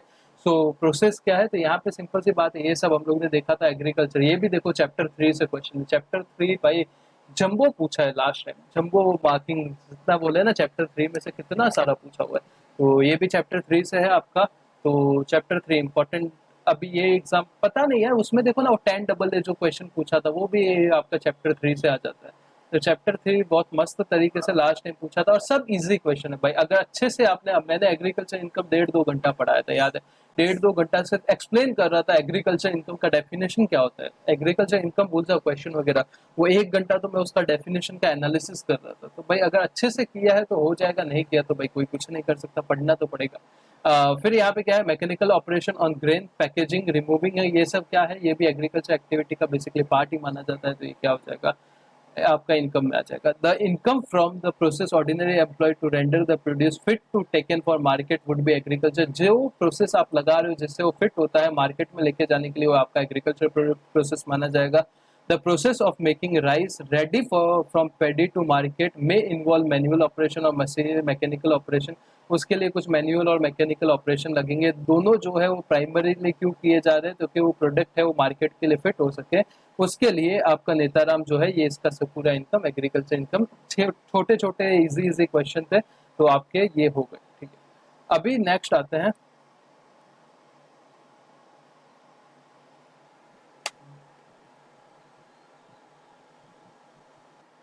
थोड़ा सा टफ क्वेश्चन, टफ क्वेश्चन नहीं है, जितने भी इसमें एडजस्टमेंट है बहुत सिंपल सिंपल है, पर लेंथ इसकी काफी बड़ी है 8 मार्क्स के हिसाब से। और मतलब ऐसे क्वेश्चंस कुछ होते हैं ना जो अपने को दिमाग लगाना पड़ता है एग्जाम में कि कौन सा एक क्वेश्चन अपन छोड़ दे एग्जाम में, भले ही हो जाएगा इसमें कोई दिक्कत नहीं है, इतना बड़ा नहीं है, पर क्या दिक्कत होगी पता है, दिक्कत सबसे बड़ी ये होगी कि इतना बड़ा करने में टाइम लग जाएगा और एक आधा गलती से एडजस्टमेंट इधर उधर हो जाए और कम टाइम में होने के चांसेस है भाई। तो स्टार्ट करते हैं, अच्छा क्वेश्चन है, इतना कुछ डिफिकल्ट नहीं है पर बड़ा है काफी, मतलब अच्छा question. Mister during the previous year 1920 अपन 2021 के लिए कर रहे हैं, following transaction took place in respect of mister Raghav who is 56 year old. ठीक है, 56 ईयर का है, मतलब नॉर्मल सिटीजन है। Mister Raghav owns 2 house property, 2 घर है उसके पास, कहाँ पे, मुंबई में। ठीक है, the detail in respect of which house properties are as under, दोनों की डिटेल दी हुई है। पहली प्रॉपर्टी है वो सेल्फ ऑक्यूपाइड है, मतलब एसओपी है, और दूसरी जो प्रॉपर्टी है वो आपकी लेट आउट प्रॉपर्टी है, मतलब एलओपी है। ठीक है, रेंट रिसीव पर मंथ, यहाँ से तो रेंट आएगा नहीं तो जीरो हो जाएगा। यहाँ पे 60,000 रुपीज पर मंथ रेंट आ रहा है, तो 60,000 इंटू 12 करेंगे तो 7.20 लाख आपका रेंट आ रहा है पूरे साल में। ठीक है, म्यूनिसिपल टैक्स पेड कुछ नहीं। ठीक है, क्योंकि यहाँ पे तो जीरो है और यहाँ पे नील है। Interest on loan taken for purchase of property, इतना इंटरेस्ट पे किया है तो सेक्शन 24 में आपको इंटरेस्ट का डिडक्शन मिल जाएगा। एसओपी के केस में मैक्सिमम 2 लाख का मिलेगा, एलओपी के केस में पूरा मिल जाएगा, जितना डिडक्शन आपने जितना इंटरेस्ट पे किया है पूरा डिडक्शन मिलेगा। प्रिंसिपल रीपेमेंट का आपको हाउस प्रॉपर्टी में कोई डिडक्शन नहीं मिलेगा, पर ये इंपॉर्टेंट है, जब सॉल्व करते हैं तो ध्यान से रह जाएगा। 80C में प्रिंसिपल रीपेमेंट का आपको डिडक्शन मिलता है 1.5 लाख का, मैक्सिमम 1.5 लाख तक का डिडक्शन मिलता है अगर आप हाउसिंग लोन का कोई प्रिंसिपल रीपेमेंट करते हो। ठीक है, इतना क्लियर है। तो हाउस प्रॉपर्टी 1 और हाउस प्रॉपर्टी के 2 के रिलेटेड आगे देखते हैं। पहले एक बार इनकम फ्रॉम हाउस प्रॉपर्टी के रिलेटेड पहले क्वेश्चन पूरा रीड कर लेते हैं, फिर जितना जितना जो जो एडजस्टमेंट है वो हम लोग देख लेंगे। यहाँ पे मैं लिख देता हूँ इनकम फ्रॉम हाउस प्रॉपर्टी के रिलेटेड एक क्वेश्चन है। ठीक है, ये एडजस्टमेंट है। Second point, mister Raghav had a house in Delhi, mister Raghav का ही क्वेश्चन अपन सॉल्व कर रहे हैं, उसका दिल्ली में एक घर है। ड्यूरिंग द फाइनेंशियल ईयर 10-11 में उसने क्या किया है, he had transferred the house to miss Vamika, daughter of his sister. मतलब उसकी कोई भतीजी है, उसको बिना कोई कंसिडरेशन के फ्री में उसने क्या कर दिया है, एक घर अपना ट्रांसफर कर दिया उसके नाम पे। House would go back to mister Raghav after the lifetime of miss Vamika. जो वमिका की लाइफ टाइम है उसमें वो घर जो है वापस राघव के पास आने वाला है। वो एक रिवोकेशन वाला मैंने कंसेप्ट पढ़ाया था, याद है? The transfer was made with a consideration that, consider condition क्या है वो ट्रांसफर की कि 10% जो रेंटल इनकम आने वाला है वो क्या होने वाला है, मिसेस राघव को मिलेगा, तो राघव की वाइफ को मिलेगा। Rent receive by miss Vamika during the previous year 1920 अपने लिए 2021 कितना है, 5,50,000। इंपॉर्टेंट पॉइंट है। क्लबिंग का प्रोविजन अप्लाई हो जाएगा, डायरेक्टली या इनडायरेक्टली बेनिफिट मिल रहा है, रिवोकेशन वाला पॉइंट है, तो ये 5.5 लाख क्लब हो जाएगा किसके हाथ में, ट्रांसफरर के हाथ में। ट्रांसफरर कौन है, राघव। तो ये भी आपका इनकम फ्रॉम हाउस प्रॉपर्टी का पॉइंट है, स्टार मार्क कर देना। Third point, mister Raghav receive the following income from missus M private limited during the previous year 1920। Previous year 1920 में वो कुछ इनकम अर्न कर रहा है, कौन, मिस्टर राघव अर्न कर रहा है। कहाँ से कर रहा है, एक तो ये एम एम प्राइवेट लिमिटेड से कर रहा है, जिसका नीचे स्ट्रक्चर दिया हुआ है, देखेंगे बाद में। एम प्राइवेट लिमिटेड से उसको इंटरेस्ट मिल रहा है डिबेंचर के ऊपर 7.5 लाख रुपए, ठीक है, टैक्सेबल होगा IFOS में। नेक्स्ट, सैलरी मिल रहा है उसको 3,75,000 रुपीज, किसको, मिस्टर राघव को। He does not possess the adequate professional qualification commensurate with the salary received by him। जो उसको सैलरी 3,75,000 रुपए 3.75 लाख मिल रहा है, किससे, वो जो एम प्राइवेट लिमिटेड है उससे, उसके लिए उसके पास कोई प्रोफेशनल क्वालिफिकेशन नहीं है। तो एक बार का इसका स्ट्रक्चर देखते हैं क्या है। मिस्टर राघव के पास इक्विटी शेयर और प्रेफरेंस शेयर कुछ नहीं है, किसके, एम प्राइवेट लिमिटेड के। मिसेस राघव जो उसकी वाइफ के पास है, प्रेफरेंस शेयर 25% है और इक्विटी शेयर कितना है, 2% है। ब्रदर ऑफ मिसेस राघव, जो मिसेस राघव का भाई है, मतलब इसका साला जो है, उसके पास 98% इक्विटी शेयर है और प्रेफरेंस शेयर 75% है। बेसिकली इनके पास क्या है, सब्सटेंशियल इंटरेस्ट है मिसेस राघव के पास, और उसकी वजह से मिस्टर राघव को क्या मिल रहा है, सैलरी मिल रहा है। तो ये सैलरी क्लब हो जाएगा, किसके हाथ में क्लब होगा, मिसेस राघव के हाथ में क्लब हो जाएगा। करेक्ट है, क्लबिंग का एक प्रोविजन पड़ा था, पता है। अभी मैं इन डिटेल प्रोविजन एक्सप्लेन नहीं कर सकता, ऐसा एक प्रोविजन है क्लबिंग के अंदर। फिर नेक्स्ट आते हैं, ये तो यहाँ से अपने को क्या पता चलता है, एक पॉइंट है क्लबिंग का, ये मतलब इनकम फ्रॉम सैलरी में आ जाएगा, मतलब नील आएगा इनकम फ्रॉम सैलरी, और ये इनकम फ्रॉम अदर सोर्सेस यहाँ से हो जाता है क्लियर। फिर हम लोग नेक्स्ट पॉइंट पे जाते हैं। Mister and missus Raghav forms a partnership. Husband wife ने एक पार्टनरशिप बनाया है with equal share in profit 50-50%। Mister Raghav transferred FD of ₹1 crore to such firm. Mister Raghav है, उसने क्या किया है, 1 करोड़ का FD फर्म के अंदर डाल दिया है, ठीक है। फर्म हैड नो इनकम और एक्सपेंस, कुछ ट्रांजेक्शन ही नहीं किया है, other than interest of ₹9 lakh. 9 lakh rupees का सिर्फ उसमें से इंटरेस्ट आया है, जो कि उनका इनकम है। और फर्म ने क्या किया है, 9 लाख को इक्वली डिवाइड कर दिया है मिस्टर एंड मिसेस राघव के बीच। तो यहाँ पे एक PGBP का आपका पॉइंट आ जाएगा। पर आपको पता है सेक्शन 10 करेक्ट 10(2)A बात करता है कि अगर आप अपने पार्टनरशिप फर्म से, आप पार्टनर और पार्टनरशिप फर्म से कोई शेयर इन प्रॉफिट लेते हो, तो वो आपका क्या हो जाएगा, एग्जम्प्ट हो जाएगा, आपके हाथ में टैक्सेबल नहीं होता है। ये PGBP का पॉइंट है। फिर नेक्स्ट आते हैं, mister Raghav holds a preference share in missus K private limited. एक के प्राइवेट लिमिटेड करके कंपनी है जिसमें मिस्टर राघव के पास क्या है, प्रेफरेंस शेयर पड़े हुए हैं। ही इंस्ट्रक्टेड द कंपनी टू पे डिविडेंड टू मिस गीतांशी। उसने क्या किया है, मिस गीतांशी को क्या बोला है कंपनी को कि मेरे पास जो शेयर है उसका डिविडेंड गीतांशी को देने का, जो कि उसके सर्वेंट की डॉटर है। The transfer is irrevocable transfer है for the lifetime of Geetanshi, ठीक है। Dividend receive by miss Geetanshi को कितना मिल रहा है, 13 लाख रुपए का डिविडेंड मिल रहा है। मतलब बेसिकली वो क्या कर रहा है, जो असेट है वो उसके पास है, पर असेट के ऊपर जो इनकम है वो किसको बोल रहा है कि किसी और को दे दो। तो यहाँ पे क्लबिंग प्रोविजन सेक्शन 60 अप्लाई हो जाएगा। यहाँ पे मैंने रेफरेंस के लिए लिख दिया है, सेक्शन 60 क्लबिंग प्रोविजन अप्लाई हो जाएंगे यहाँ पे। और क्या बोला जाएगा कि ये जो 13 लाख रुपए है ये किसके हाथ में ऐड हो जाएगा, मिस्टर राघव के हाथ में ऐड हो जाएगा। पर यहाँ पे कैच है, अगर ये प्रीवियस ईयर 1920 होता ना, तो ये 13 लाख में से सिर्फ 3 लाख रुपए से टैक्सेबल होता, क्योंकि वहां पे एक सेक्शन होता था 115 BBD। पर अभी क्या बोल दिया, जितना भी डिविडेंड है वो आपके हाथ में सीधा इनकम फ्रॉम अदर सोर्सेस में आ जाएगा। तो सजेस्टेड आंसर में यहाँ पे ये अमाउंट 3 लाख रहेगा, पर आपके लिए अमाउंट कितना रहेगा, 13 लाख रहेगा। करेक्ट है, तो ये आपका IFOS में आ जाएगा। फिर next point, other income of mister Raghav क्या है, interest from saving bank account 2 lakh रुपया, तो इसमें 80 TTA का बेनिफिट मिलेगा 10,000 रुपए का। और cash gift of ₹75,000 from daughter of his sister. मतलब क्या कैश गिफ्ट मिला है उसको 75,000 रुपीज का। किससे मिला है? डॉटर ऑफ ए सिस्टर, मतलब उसकी जो बहन है उसकी बेटी से उसको गिफ्ट मिला है 75,000। तो ये कोई रिलेटिव में नहीं आता, ये भी है 56(2)(10) से क्या हो जाएगा? टैक्सेबल हो जाएगा। Is it okay? ये 75,000 रुपीज टैक्सेबल हो जाएगा। यहाँ से 2 लाख रुपया यहाँ से टैक्सेबल हो जाएगा, पर इसके सामने 10,000 रुपये का आपको डिडक्शन मिल जाएगा और 1.50 लाख का डिडक्शन आपको वहाँ पे ऊपर ATC में प्रिंसिपल रीपेमेंट का मिल जाएगा। तो यहाँ से आपका क्वेश्चन का सॉल्यूशन पूरा बन जाएगा। Compute the total income. Total income यहाँ पे मैंने एक बार के लिए कर दिया है। Mister Raghav, computation of his total income. Income from salary कितना है? नील है। करेक्ट है। नील क्यों है? वो क्लबिंग का प्रोविजन अप्लाई होगा और सैलरी जो है उसकी वाइफ के हाथ में टैक्सेबल हो जाएगी। इनकम फ्रॉम हाउस प्रॉपर्टी की बात करें तो देखो 3 हाउस प्रॉपर्टी थी। करेक्ट है। एक बार देखता हूँ। 3 हाउस प्रॉपर्टी थी। देखो पहले हाउस प्रॉपर्टी SOP थी तो उसमें सिर्फ क्या होगा? 2 लाख रुपए का लॉस बुक होगा। करेक्ट। हाउस प्रॉपर्टी 1 GAB तो नील हो जाएगा क्योंकि SOP है और इंटरेस्ट 2 लाख का पे किया, मतलब मैक्सिमम 2 लाख अलाउड है, कुछ 3.5 लाख रुपए का पे किया है, मैक्सिमम 2 लाख रुपए का आपका लॉस फ्रॉम हाउस प्रॉपर्टी हो जाएगा। फिर आपका हाउस 2 की बात करें तो 7.20 लाख आपका क्या है? यहाँ पे GAB है, उसमें से इंटरेस्ट आपने 5 लाख रुपया पे किया है यहाँ पे और 30% स्टैंडर्ड डिडक्शन इसका हो जाएगा 2.16 लाख। सेक्शन 24 में आपको डिडक्शन मिलेगा तो आपका यहाँ पे हाउस प्रॉपर्टी का इनकम 4,000 हो जाएगा। करेक्ट है। फिर हाउस 3 की बात करें तो क्लबिंग वाला प्रोविजन अप्लाई हो जाएगा। GAB कितना है? 5.5 लाख लिखा हुआ है, उसका 30% डिडक्शन ले लो। स्टैंडर्ड डिडक्शन 3.85 लाख आपका हाउस प्रॉपर्टी 3 का इनकम है। और टोटल हाउस प्रॉपर्टी आपके पास कितना है?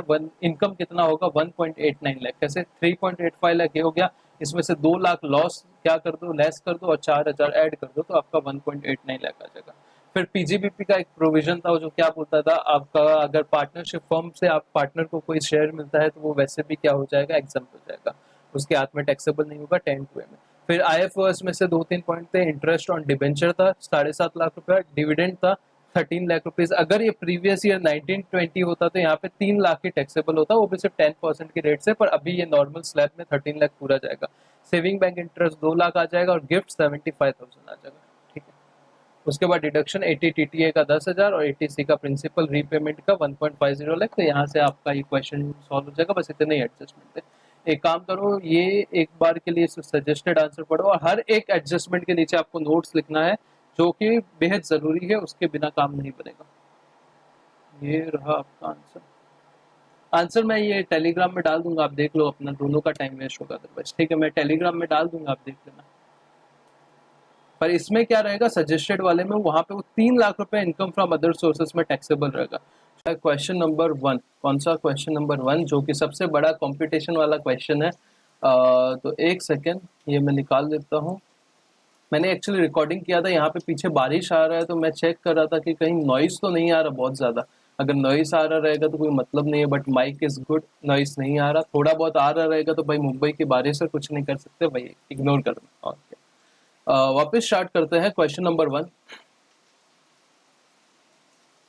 क्या बोलता है? क्वेश्चन नंबर 1 सेम स्टाइल रहेगा, पर ये क्वेश्चन मैं एक एक लाइन सॉल्व नहीं करूंगा क्योंकि बहुत बड़ा क्वेश्चन है। आपको डायरेक्ट साथ साथ में लिंक सजेस्टेड आंसर से कराता रहूंगा, जिससे क्या फायदा होगा, आपके कम टाइम में हर एक एडजस्टमेंट आपको समझा दूंगा कैसे क्या हुआ है और कैसे उसको इम्प्लीमेंट करना है एग्जाम में, वो सब चीजें बता दूंगा। पर खुद एक एक चीज नहीं लिखूंगा, उससे क्या होगा, आपका अननेसेसरी टाइम वेस्ट नहीं होगा और मेरा भी नहीं होगा। सिंपल सी बात है। चलो क्वेश्चन नंबर 1 स्टार्ट करते हैं, जो मेन क्वेश्चन होता है कंपटीशन वाला, कंपलसरी क्वेश्चन होता है।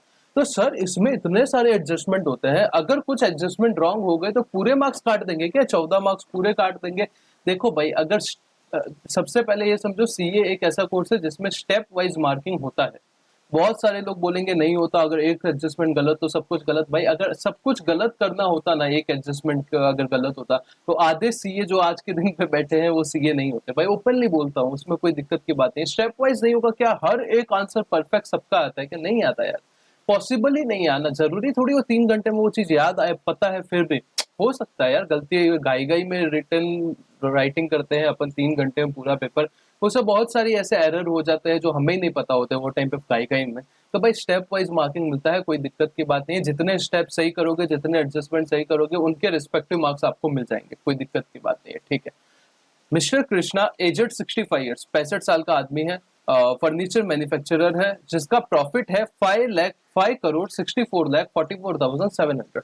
इसका एक बुक्स ऑफ अकाउंट्स के हिसाब से प्रॉफिट दिखा रहा है, पर अपने को ये मैंने क्लास में बहुत अच्छे से 1 घंटा डिस्कस किया था, ये जो है ये बुक्स ऑफ अकाउंट्स के हिसाब से प्रॉफिट है, पर अपने को इनकम टैक्स के हिसाब से प्रॉफिट चाहिए। करेक्ट है। तो ये जो डेबिट और क्रेडिट नीचे किए हैं, इसको हम लोग एनालिसिस करेंगे और पता लगाएंगे कि ये बुक्स ऑफ अकाउंट्स के प्रॉफिट को में जो भी डिस्क्रिपेंसीज है वो सॉल्व करेंगे और हम लोग क्या निकालेंगे, इनकम टैक्स का प्रॉफिट निकालेंगे और उसके ऊपर हम लोग क्या करेंगे, टैक्स रेट लगाएंगे।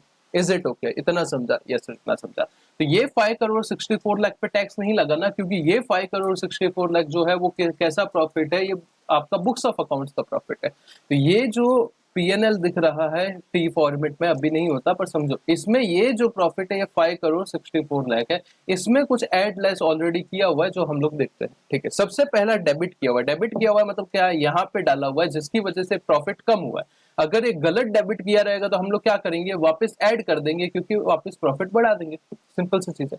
20,000 पेड टू गुरुद्वारा, एक गुरुद्वारा को 20,000 रुपीज पे किया है अंडर सेक्शन 80G डिडक्शन जिसका of the income tax act in cash where no cheque are accepted. मतलब कैश में पेमेंट किया है, गुरुद्वारा को पेमेंट किया है, किसके लिए पेमेंट किया है, आपका डोनेशन दिया है। तो ये सर पीएनएल के डेबिट में कैसे आएगा, ये कोई बिजनेस का खर्चा थोड़ी है, ये तो तुमने क्या किया है, डोनेशन किया है। डोनेशन आपके पीएनएल के डेबिट में नहीं आएगा, तो ये आपको क्या कर देना पड़ेगा, एड बैक कर देना पड़ेगा। सर एड बैक क्यों करना पड़ेगा, लॉजिक एक बार फिर बताओ। देखो ये पीएनएल अकाउंट है, ये जो प्रॉफिट दिख रहा है आपको, ये यहाँ पे पीएनएल का प्रॉफिट है। ठीक है, ये प्रॉफिट जो है इसमें ये 20,000 रुपया डेबिट किया हुआ है। डेबिट किया हुआ है मतलब क्या है, ये प्रॉफिट कम हो गया। डेबिट का मतलब क्या, एक्सपेंस डाला है, एक्सपेंस डाला है मतलब ये प्रॉफिट कम हो गया। तो हम लोग क्या करेंगे, ये गलत डाला हुआ है तो इसको वापस एड बैक कर देंगे। तो सर इसका क्या 80G में डिडक्शन मिलेगा क्या, 80G में? तो 80G में डिडक्शन भी नहीं मिलेगा बेटा। क्यों नहीं मिलेगा बेटा, क्योंकि सिंपल सी बात है, वहां पे ऐसा बोला हुआ है कि अगर आप 2,000 रुपए से ज्यादा, 2,000 रुपए से ज्यादा कहीं पे डोनेशन करके आते हो तो कैश में नहीं होना चाहिए, कैश के अलावा होना चाहिए, तो ही हम आपको डिडक्शन देंगे। ये 20,000 रुपया कैश में भाई साहब दे के आए तो ना तो 80G में डिडक्शन मिलेगा ना पीएनएल में डेबिट होगा। Is it okay? तो इसका एडजस्टमेंट का आंसर पढ़ लेते हैं। तो ऐसे करेंगे ना तो आपको डायरेक्ट लिंक भी हो जाएगा और दोनों काम बन जाएंगे। Donation to Gurudwara in cash not allowable as deduction since it is not incurred wholly and exclusively for business purpose। ये business के लिए नहीं किया है, इसने अपने खर्चे के लिए किया है। Since the amount is already debited, the same has to be added back while computing। Already उसको क्या किया, डेबिट किया हुआ है, इसीलिए हम लोग क्या कर देंगे, एड बैक कर देंगे, ऐड कर दिया। ठीक है सर, नेक्स्ट आते हैं क्वेश्चन नंबर 2। 48,000 रुपीज का कंट्रीब्यूट किया है कहाँ, university approved and notified under section 35। 35 क्या था, इतना समझ लो रिसर्च वाले खर्चे। अभी देखो अगर ये लास्ट एग्जाम का क्वेश्चन है तो यहाँ पे ये जो 3512 का आपको 150% डिडक्शन मिलता था, पता है? मतलब ये 48,000 ऐड कर लेने का और 150% लेस कर देने का। अगर नहीं पता तो भूल जाओ। अभी क्या है, अभी आपको सिंपल सा है, 100% कर दिया है हर जगह पे। तो ये 48,000 डेबिट कर दिया है, डेबिट करना चाहिए था, तो इसका कोई इफेक्ट हमें देने की जरूरत नहीं है। पर अगर ये सजेस्टेड आंसर अगर आप देखोगे ना तो इसमें क्या किया रहेगा, ये 48,000 का 50% क्या कर दिया रहेगा, लेस कर दिया रहेगा। पर अभी ये एग्जाम के लिए उसको कोई करने की जरूरत नहीं है अपने को। अगर यहाँ पे देखो, ये देखो 48,000 का 50% कितना होता है, 24,000। या तो आप 48,000 ऐड करो और उसका 150% लेस करो, ऐसा कर सकते थे पहले, या फिर उसका 50% लेस कर दो। तो ये लेस किया हुआ है, पर अभी के टाइम पे आपको ऐसा कुछ नहीं करता, बिकॉज वो 100% डिडक्शन हो गया है, अमेंडमेंट है। Is it okay? यस। फिर मैं नेक्स्ट आता हूँ, नेक्स्ट एडजस्टमेंट के ऊपर आता हूँ। Interest paid ₹1,67,000 on loan taken for purchase of e vehicle. E vehicle sir, एक तो सेक्शन 80 भी याद आ रहा है, उसका डिडक्शन मिलेगा। सर डिडक्शन मिलेगा, पर इन्होंने क्या किया है, डेबिट किया हुआ है, उसका अपने को इफेक्ट देखना है कि डेबिट कर सकते हैं क्या, पढ़ते हैं। इंटरेस्ट पे किया है 1,67,000 का, लोन लिया था ई व्हीकल के लिए, कब, 15 मई 2019 को। कहाँ से, बैंक से लिया था। The e vehicle was purchase for the personal use of his wife. उसकी वाइफ के पर्सनल यूज के लिए क्या किया है, ई व्हीकल लिया है, उसकी वाइफ के पर्सनल यूज के लिए लिया है। ऐसे क्वेश्चन पूछेगा, ऐसे घुमाएगा, आप 80 के दिमाग में रहोगे कि सर इसका क्या करना है। वो जो करना है बाद में देखेंगे, सबसे पहले ये देखो कि यहाँ पे पर्सनल यूज के लिए किया है। और अगर सेक्शन 37 बोलता है अगर आप कोई पर्सनल एक्सपेंस, पर्सनल रीजन के लिए कोई खर्चा करते हो तो अलाउड नहीं होगा। तो ये 1,67,000 आपका डेबिट कर दिया था, मतलब इससे प्रॉफिट कम हो गया था, तो हम वापस प्रॉफिट बढ़ा देंगे। क्या करेंगे, 1,67,000 ऐड कर देंगे। कहाँ पे ऐड कर देंगे, आपका इसमें ऐड कर देंगे, पीएनएल में ऐड कर देंगे 1,67,000। 1,67,000 ऐड कर दिया बिकॉज वो पर्सनल पर्पस के लिए था। और नोट अगर चाहिए तो यहाँ पे भी लिख सकते हो और नीचे जाके भी लिख सकते हो। मैं प्रेफर करता हूँ नीचे लिखेंगे तो वो ज्यादा बेटर रहता है, शायद मार्क्स ज्यादा मिलते हैं। और एक ऐसा होता है कि फटाफट क्वेश्चन सॉल्व हो जाता है, उसके बाद हम लोग फटाफट बैठ के नोट्स लिख सकते हैं। जो आपकी मर्जी है, वैसे ये भी कोई खराब ऑप्शन नहीं है, पर वो ज्यादा मेरे हिसाब से पर्सनल ओपिनियन है मेरा, बेटर वो मेरे को सही लगता था ज्यादा। नेक्स्ट आते हैं, और इसका 80 ईईबी में कितना मैक्सिमम आपको पता है 1,50,000 का डिडक्शन मिलता है। तो नीचे अगर आते हैं तो डिडक्शन में 80 ईईबी में आपको 1,50,000 का डिडक्शन मिल जाएगा। करेक्ट है। सिंस द लोन जो है सैंक्शन किया है 1920 में, अभी तो 23 तक आप लोगे ई व्हीकल तो आपको डिडक्शन मिलता है, तो कोई दिक्कत अमेंडमेंट का कोई सवाल ही नहीं है। इंटरेस्ट कितना आपका 1,50,000 अलाउड हो जाएगा। Is it okay? जो 20,000 जो गुरुद्वारा वाला था वो आपको अलाउड नहीं होगा, जैसे मैंने आपको बताया था 2,000 रुपये से ज्यादा कोई कैश में आप डोनेशन देते हो तो अलाउड नहीं होता, तो वो नहीं हुआ है। इतना क्लियर है। धीरे धीरे बढ़ते हैं आगे, आपको सब कुछ समझेगा, कोई दिक्कत की बात नहीं। कहाँ थे? इंटरेस्ट पे थे। चौथा point, His firm has purchased timber under the forest lease of 20 lakh रुपया for the purpose of business। 20 lakh rupees का इसने क्या किया है? टिम्बर परचेस किया। भाई अलाउड होगा, कोई दिक्कत की बात नहीं है, पीएनएल में खर्चा अलाउड होगा। पर इंपॉर्टेंट क्या है, जब आप टैक्स लाइबिलिटी निकालोगे तो उसमें से इसने टिम्बर खरीदा है तो टिम्बर पे टीसीएस कटा रहेगा 2.5%। याद है मैराथन में कवर है 2.5% टीसीएस कवर होगा। टीसीएस 2.5% इससे काटा होगा, तो वो जो आपका टैक्स लाइबिलिटी आएगा उसमें से ये 2.5% लेस हो जाएगा। कैसे लेस होगा मैं बताता हूँ। ये देखो, आप जब टैक्स लाइबिलिटी निकाल दोगे, पूरा ये निकाल दिया, उसके बाद जो टिम्बर का 2.5% है वो क्या हो जाएगा? लेस हो जाएगा यहाँ से, क्योंकि ऑलरेडी आपका टैक्स काटा है ना। अभी वो आपका पास क्रेडिट पड़ा है, वो आप क्रेडिट क्या करोगे? यहाँ से रिड्यूस कर दोगे। Is it okay? यस। फिर नेक्स्ट आते हैं, क्रेडिट मतलब ये ऊपर जो किए हुए थे वो डेबिट किए हुए थे, मतलब ये आपका पीएनएल है। अभी तक जितना भी डेटा था वो यहाँ पे था। अभी जो क्रेडिट का मतलब क्या है, अभी ये जितनी भी है वो इनकम है जो आपके यहाँ पे डाली हुई है, पीएनएल के क्रेडिट में डाली हुई है। तो अपने को ये देखना है कि ये इनकम एक्चुअली क्रेडिट होनी चाहिए थी या नहीं होनी चाहिए थी। Is it okay? यस। सबसे पहला point, income of ₹4 lakh from royalty on patent registered under the patent act receive from the different resident clients. बहुत सारे रेसिडेंट क्लाइंट है जिसको आपने अपना पेटेंट यूज करने दिया था, उसके ऊपर आपको रॉयल्टी मिल रहा है। नो टीडीएस, जैसे उसके ऊपर कोई टीडीएस डिडक्ट नहीं हुआ, ठीक है। तो यहाँ पे आपको क्या देखना है कि आपको क्या मिला है? 4 लाख रुपए का रॉयल्टी मिला है। तो सबसे पहला पॉइंट है कि रॉयल्टी आपका पीजीबीपी का इनकम नहीं होता, आईएफओएस का इनकम होता है। तो ये जो आपकी इनकम में ऐड है 4 लाख रुपए, जिसकी वजह से आपका प्रॉफिट 4 लाख रुपए से बढ़ रहा है, वो आपको क्या कर देना है? लेस कर देना। सिंपल सी चीज है। और इसका आपको 80 आरआरबी करके एक सेक्शन होता है, 80 क्यूक्यूबी आरआरबी, याद है मैराथन में कवर किया था आपका, रेवेन्यू बेस्ड रिडक्शन आरआरबी। उसमें क्या बोला गया है? उसमें सिंपल सी चीज बोली हुई है कि मैक्सिमम आप 3 लाख रुपए तक का इसका डिडक्शन ले सकते हो। तो ये 4 लाख में से 3 लाख रुपए आपको 80 आरआरबी में क्या मिल जाएगा? डिडक्शन मिल जाएगा। एक सेकेंड बता देता हूँ। नेक्स्ट मैराथन में आप मेरे को कमेंट करके बताओ कि आपको कैसे मोड से चाहिए, मैं सब कुछ लिख के बताऊं या ऐसे सजेस्टेड आंसर से बता दूं, ये भी ठीक है, क्योंकि इसमें थोड़ा टाइम सेव होगा, आपका भी सेव होगा, मेरा भी सेव होगा। कहाँ पे है? देखो, सबसे पहले तो आपका ये लेस कर दिया रॉयल्टी का इनकम, करेक्ट है। कितना? 4 लाख रुपए लेस कर दिया, पहला पॉइंट। और उसके बाद 80 आरआरबी में आपको 3 लाख का क्या मिल जाएगा? डिडक्शन मिल जाएगा। 80 आरआरबी, 80 आरआरबी में आपको 3 लाख रुपए का यहाँ पे देख सकते हो डिडक्शन मिल रहा है, ठीक है। यस। उसके बाद नेक्स्ट आते हैं, इसको स्टार मार्क करो, ठीक है, मतलब ऐसा कोई वो बड़ा बात नहीं है, पर कंफ्यूज हो सकते हो। He receive 3 lakh rupees from a debtor which was return of as bad debt in 2015-16।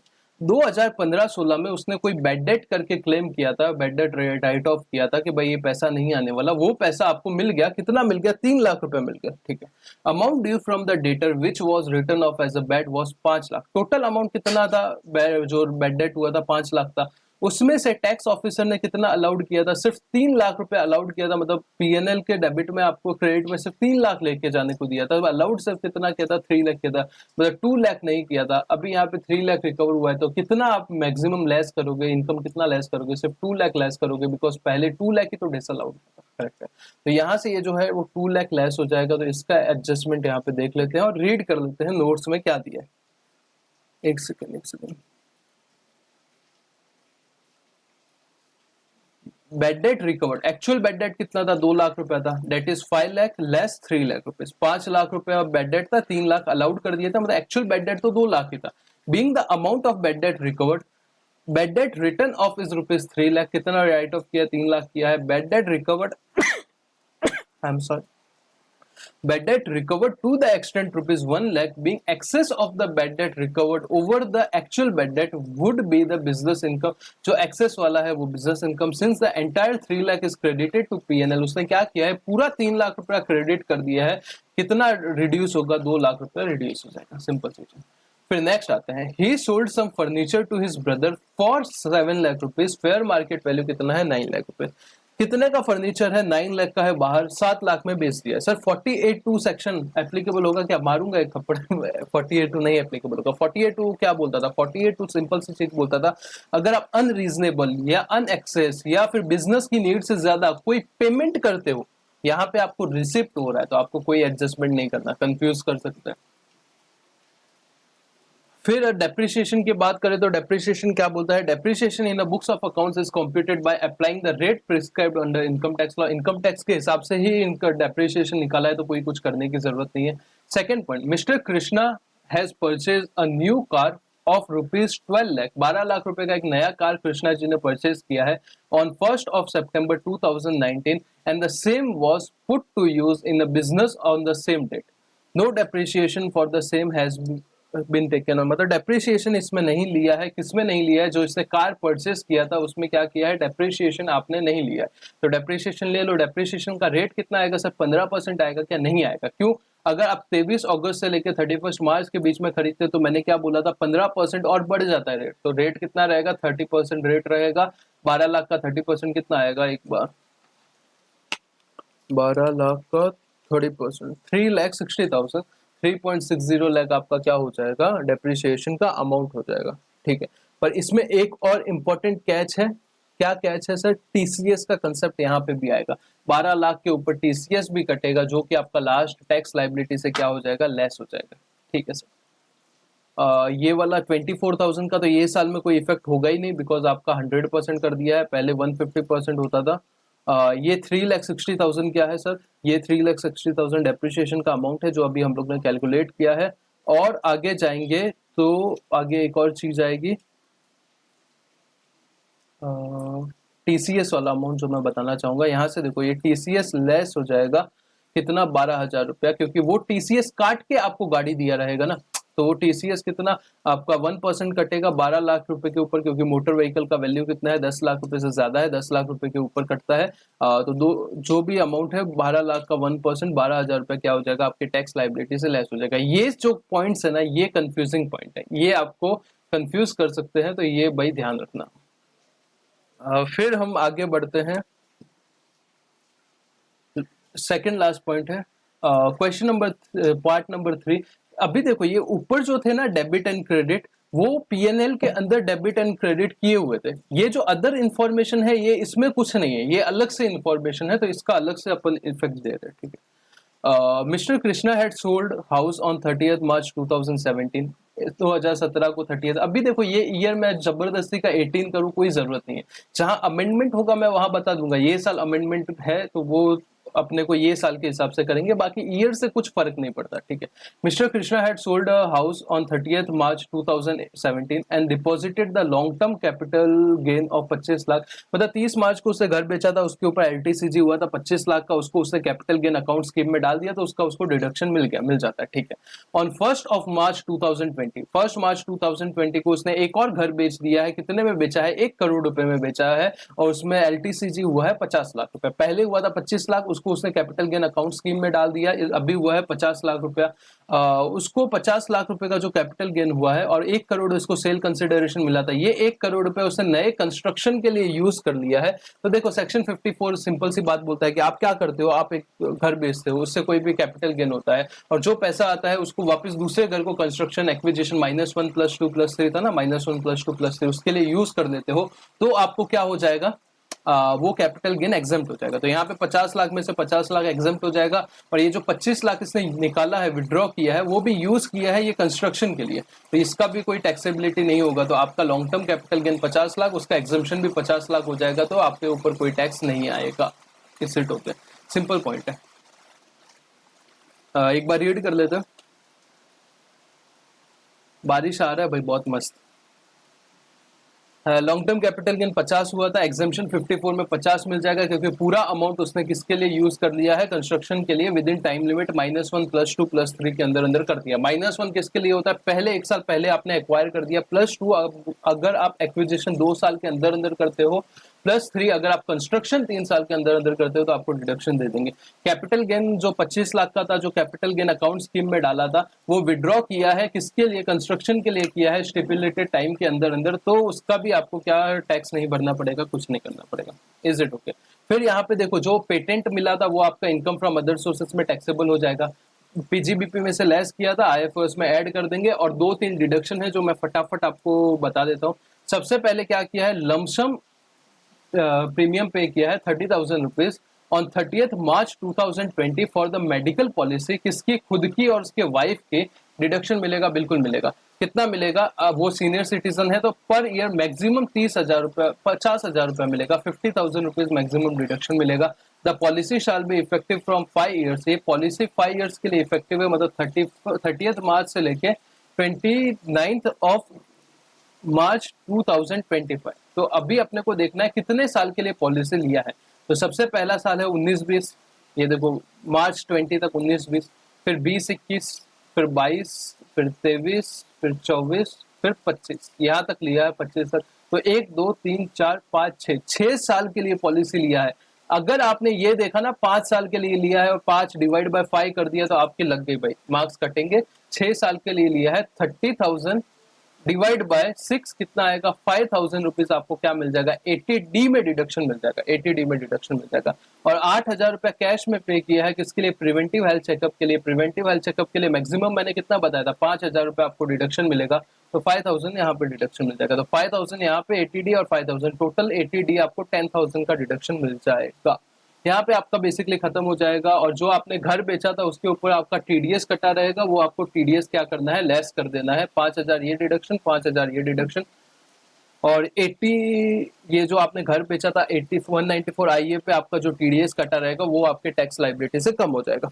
ठीक है, तो यहाँ से आपका सॉल्व हो जाता है। ये जो भी पीडीएफ है क्वेश्चन पेपर का, सॉल्यूशन का, और अगर चाहिए तो मैंने जो अपना हाथ से लिखा है उसका भी मैं कहाँ डाल दूंगा, अपने टेलीग्राम के चैनल पे डाल दूंगा, तो वहां से आप डाउनलोड कर लो, इजीली डाउनलोड हो जाएगा। नहीं तो इंस्टीट्यूट के साइट पे थोड़ा ढूंढोगे तो मिल जाएगा, कोई दिक्कत की बात नहीं है। तो यहाँ पे अपना पेपर सॉल्व हो गया है। तो जनरली अभी मैं फटाफट डिस्कस कर लेता हूँ कौन कौन से चैप्टर से पूछा गया था। ये देखो, ये तो पूरे हर एक चैप्टर इसमें डाला है।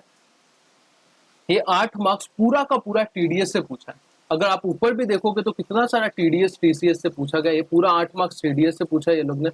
ये जो 6 मार्क्स है ये कहाँ से, चैप्टर 3 से पूछा है, चैप्टर 3 से पूछा है। चैप्टर 3 का इंपॉर्टेंस देखो। फिर हम लोग आगे बढ़ते हैं। क्वेश्चन नंबर 3, ये कहाँ से पूछा था सर, ये कहाँ से पूछा था, एक सेकंड देखना पड़ेगा, याद नहीं है। ये डिजाइन, ये बेसिकली रेसिडेंशियल स्टेटस था और थोड़ा बहुत सैलरी का पार्ट था, थोड़ा बहुत आईएफओएस का पार्ट था, मतलब थोड़ा सा मिक्स क्वेश्चन था, पर मेजर पार्ट इसमें रेसिडेंशियल स्टेटस था, मतलब चैप्टर 2, यहाँ पे भी चैप्टर 2, कुछ पार्ट डिडक्शन था और कुछ पार्ट सैलरी वैलरी 56 to 10 वगैरह था। फिर यहाँ पे देखे तो ये किसके रिलेटेड था, ये एडजस्टमेंट चैप्टर 3 के रिलेटेड था, और बाकी आपका रिटर्न फाइलिंग के रिलेटेड क्वेश्चन था। मतलब 2 पार्ट में डिवाइड कर सकते हैं, चैप्टर 3 और return filing, major return filing से क्वेश्चन था। फिर ये पार्ट देखे तो ये भी चैप्टर 3 का क्वेश्चन था। चैप्टर 3 का इंपॉर्टेंस देखो यार। फिर हम लोग नेक्स्ट आते हैं हाउस प्रॉपर्टी से 8 मार्क्स का सीधा सीधा पूछ लिया था, कोई दिक्कत की बात नहीं है। हाउस प्रॉपर्टी नहीं, इसमें हाउस प्रॉपर्टी भी था, प्लस मेन हाउस प्रॉपर्टी था, उसके साथ इनकम फ्रॉम सैलरी था, आईएफओएस था, डिडक्शंस थे, सब थे। मतलब अभी जो पेपर्स आ रहे हैं ना उसमें सब मिला जुला के पूछ रहे हैं, पर चैप्टर 1 2 3 का वेटेज भाई बहुत खतरनाक पूछ रहे हैं। ये चैप्टर 3 था, ये चैप्टर 3 था, ये चैप्टर 3 था, नहीं चैप्टर 2 वगैरह के रिलेटेड था, और ये सब डिस्कस किया था।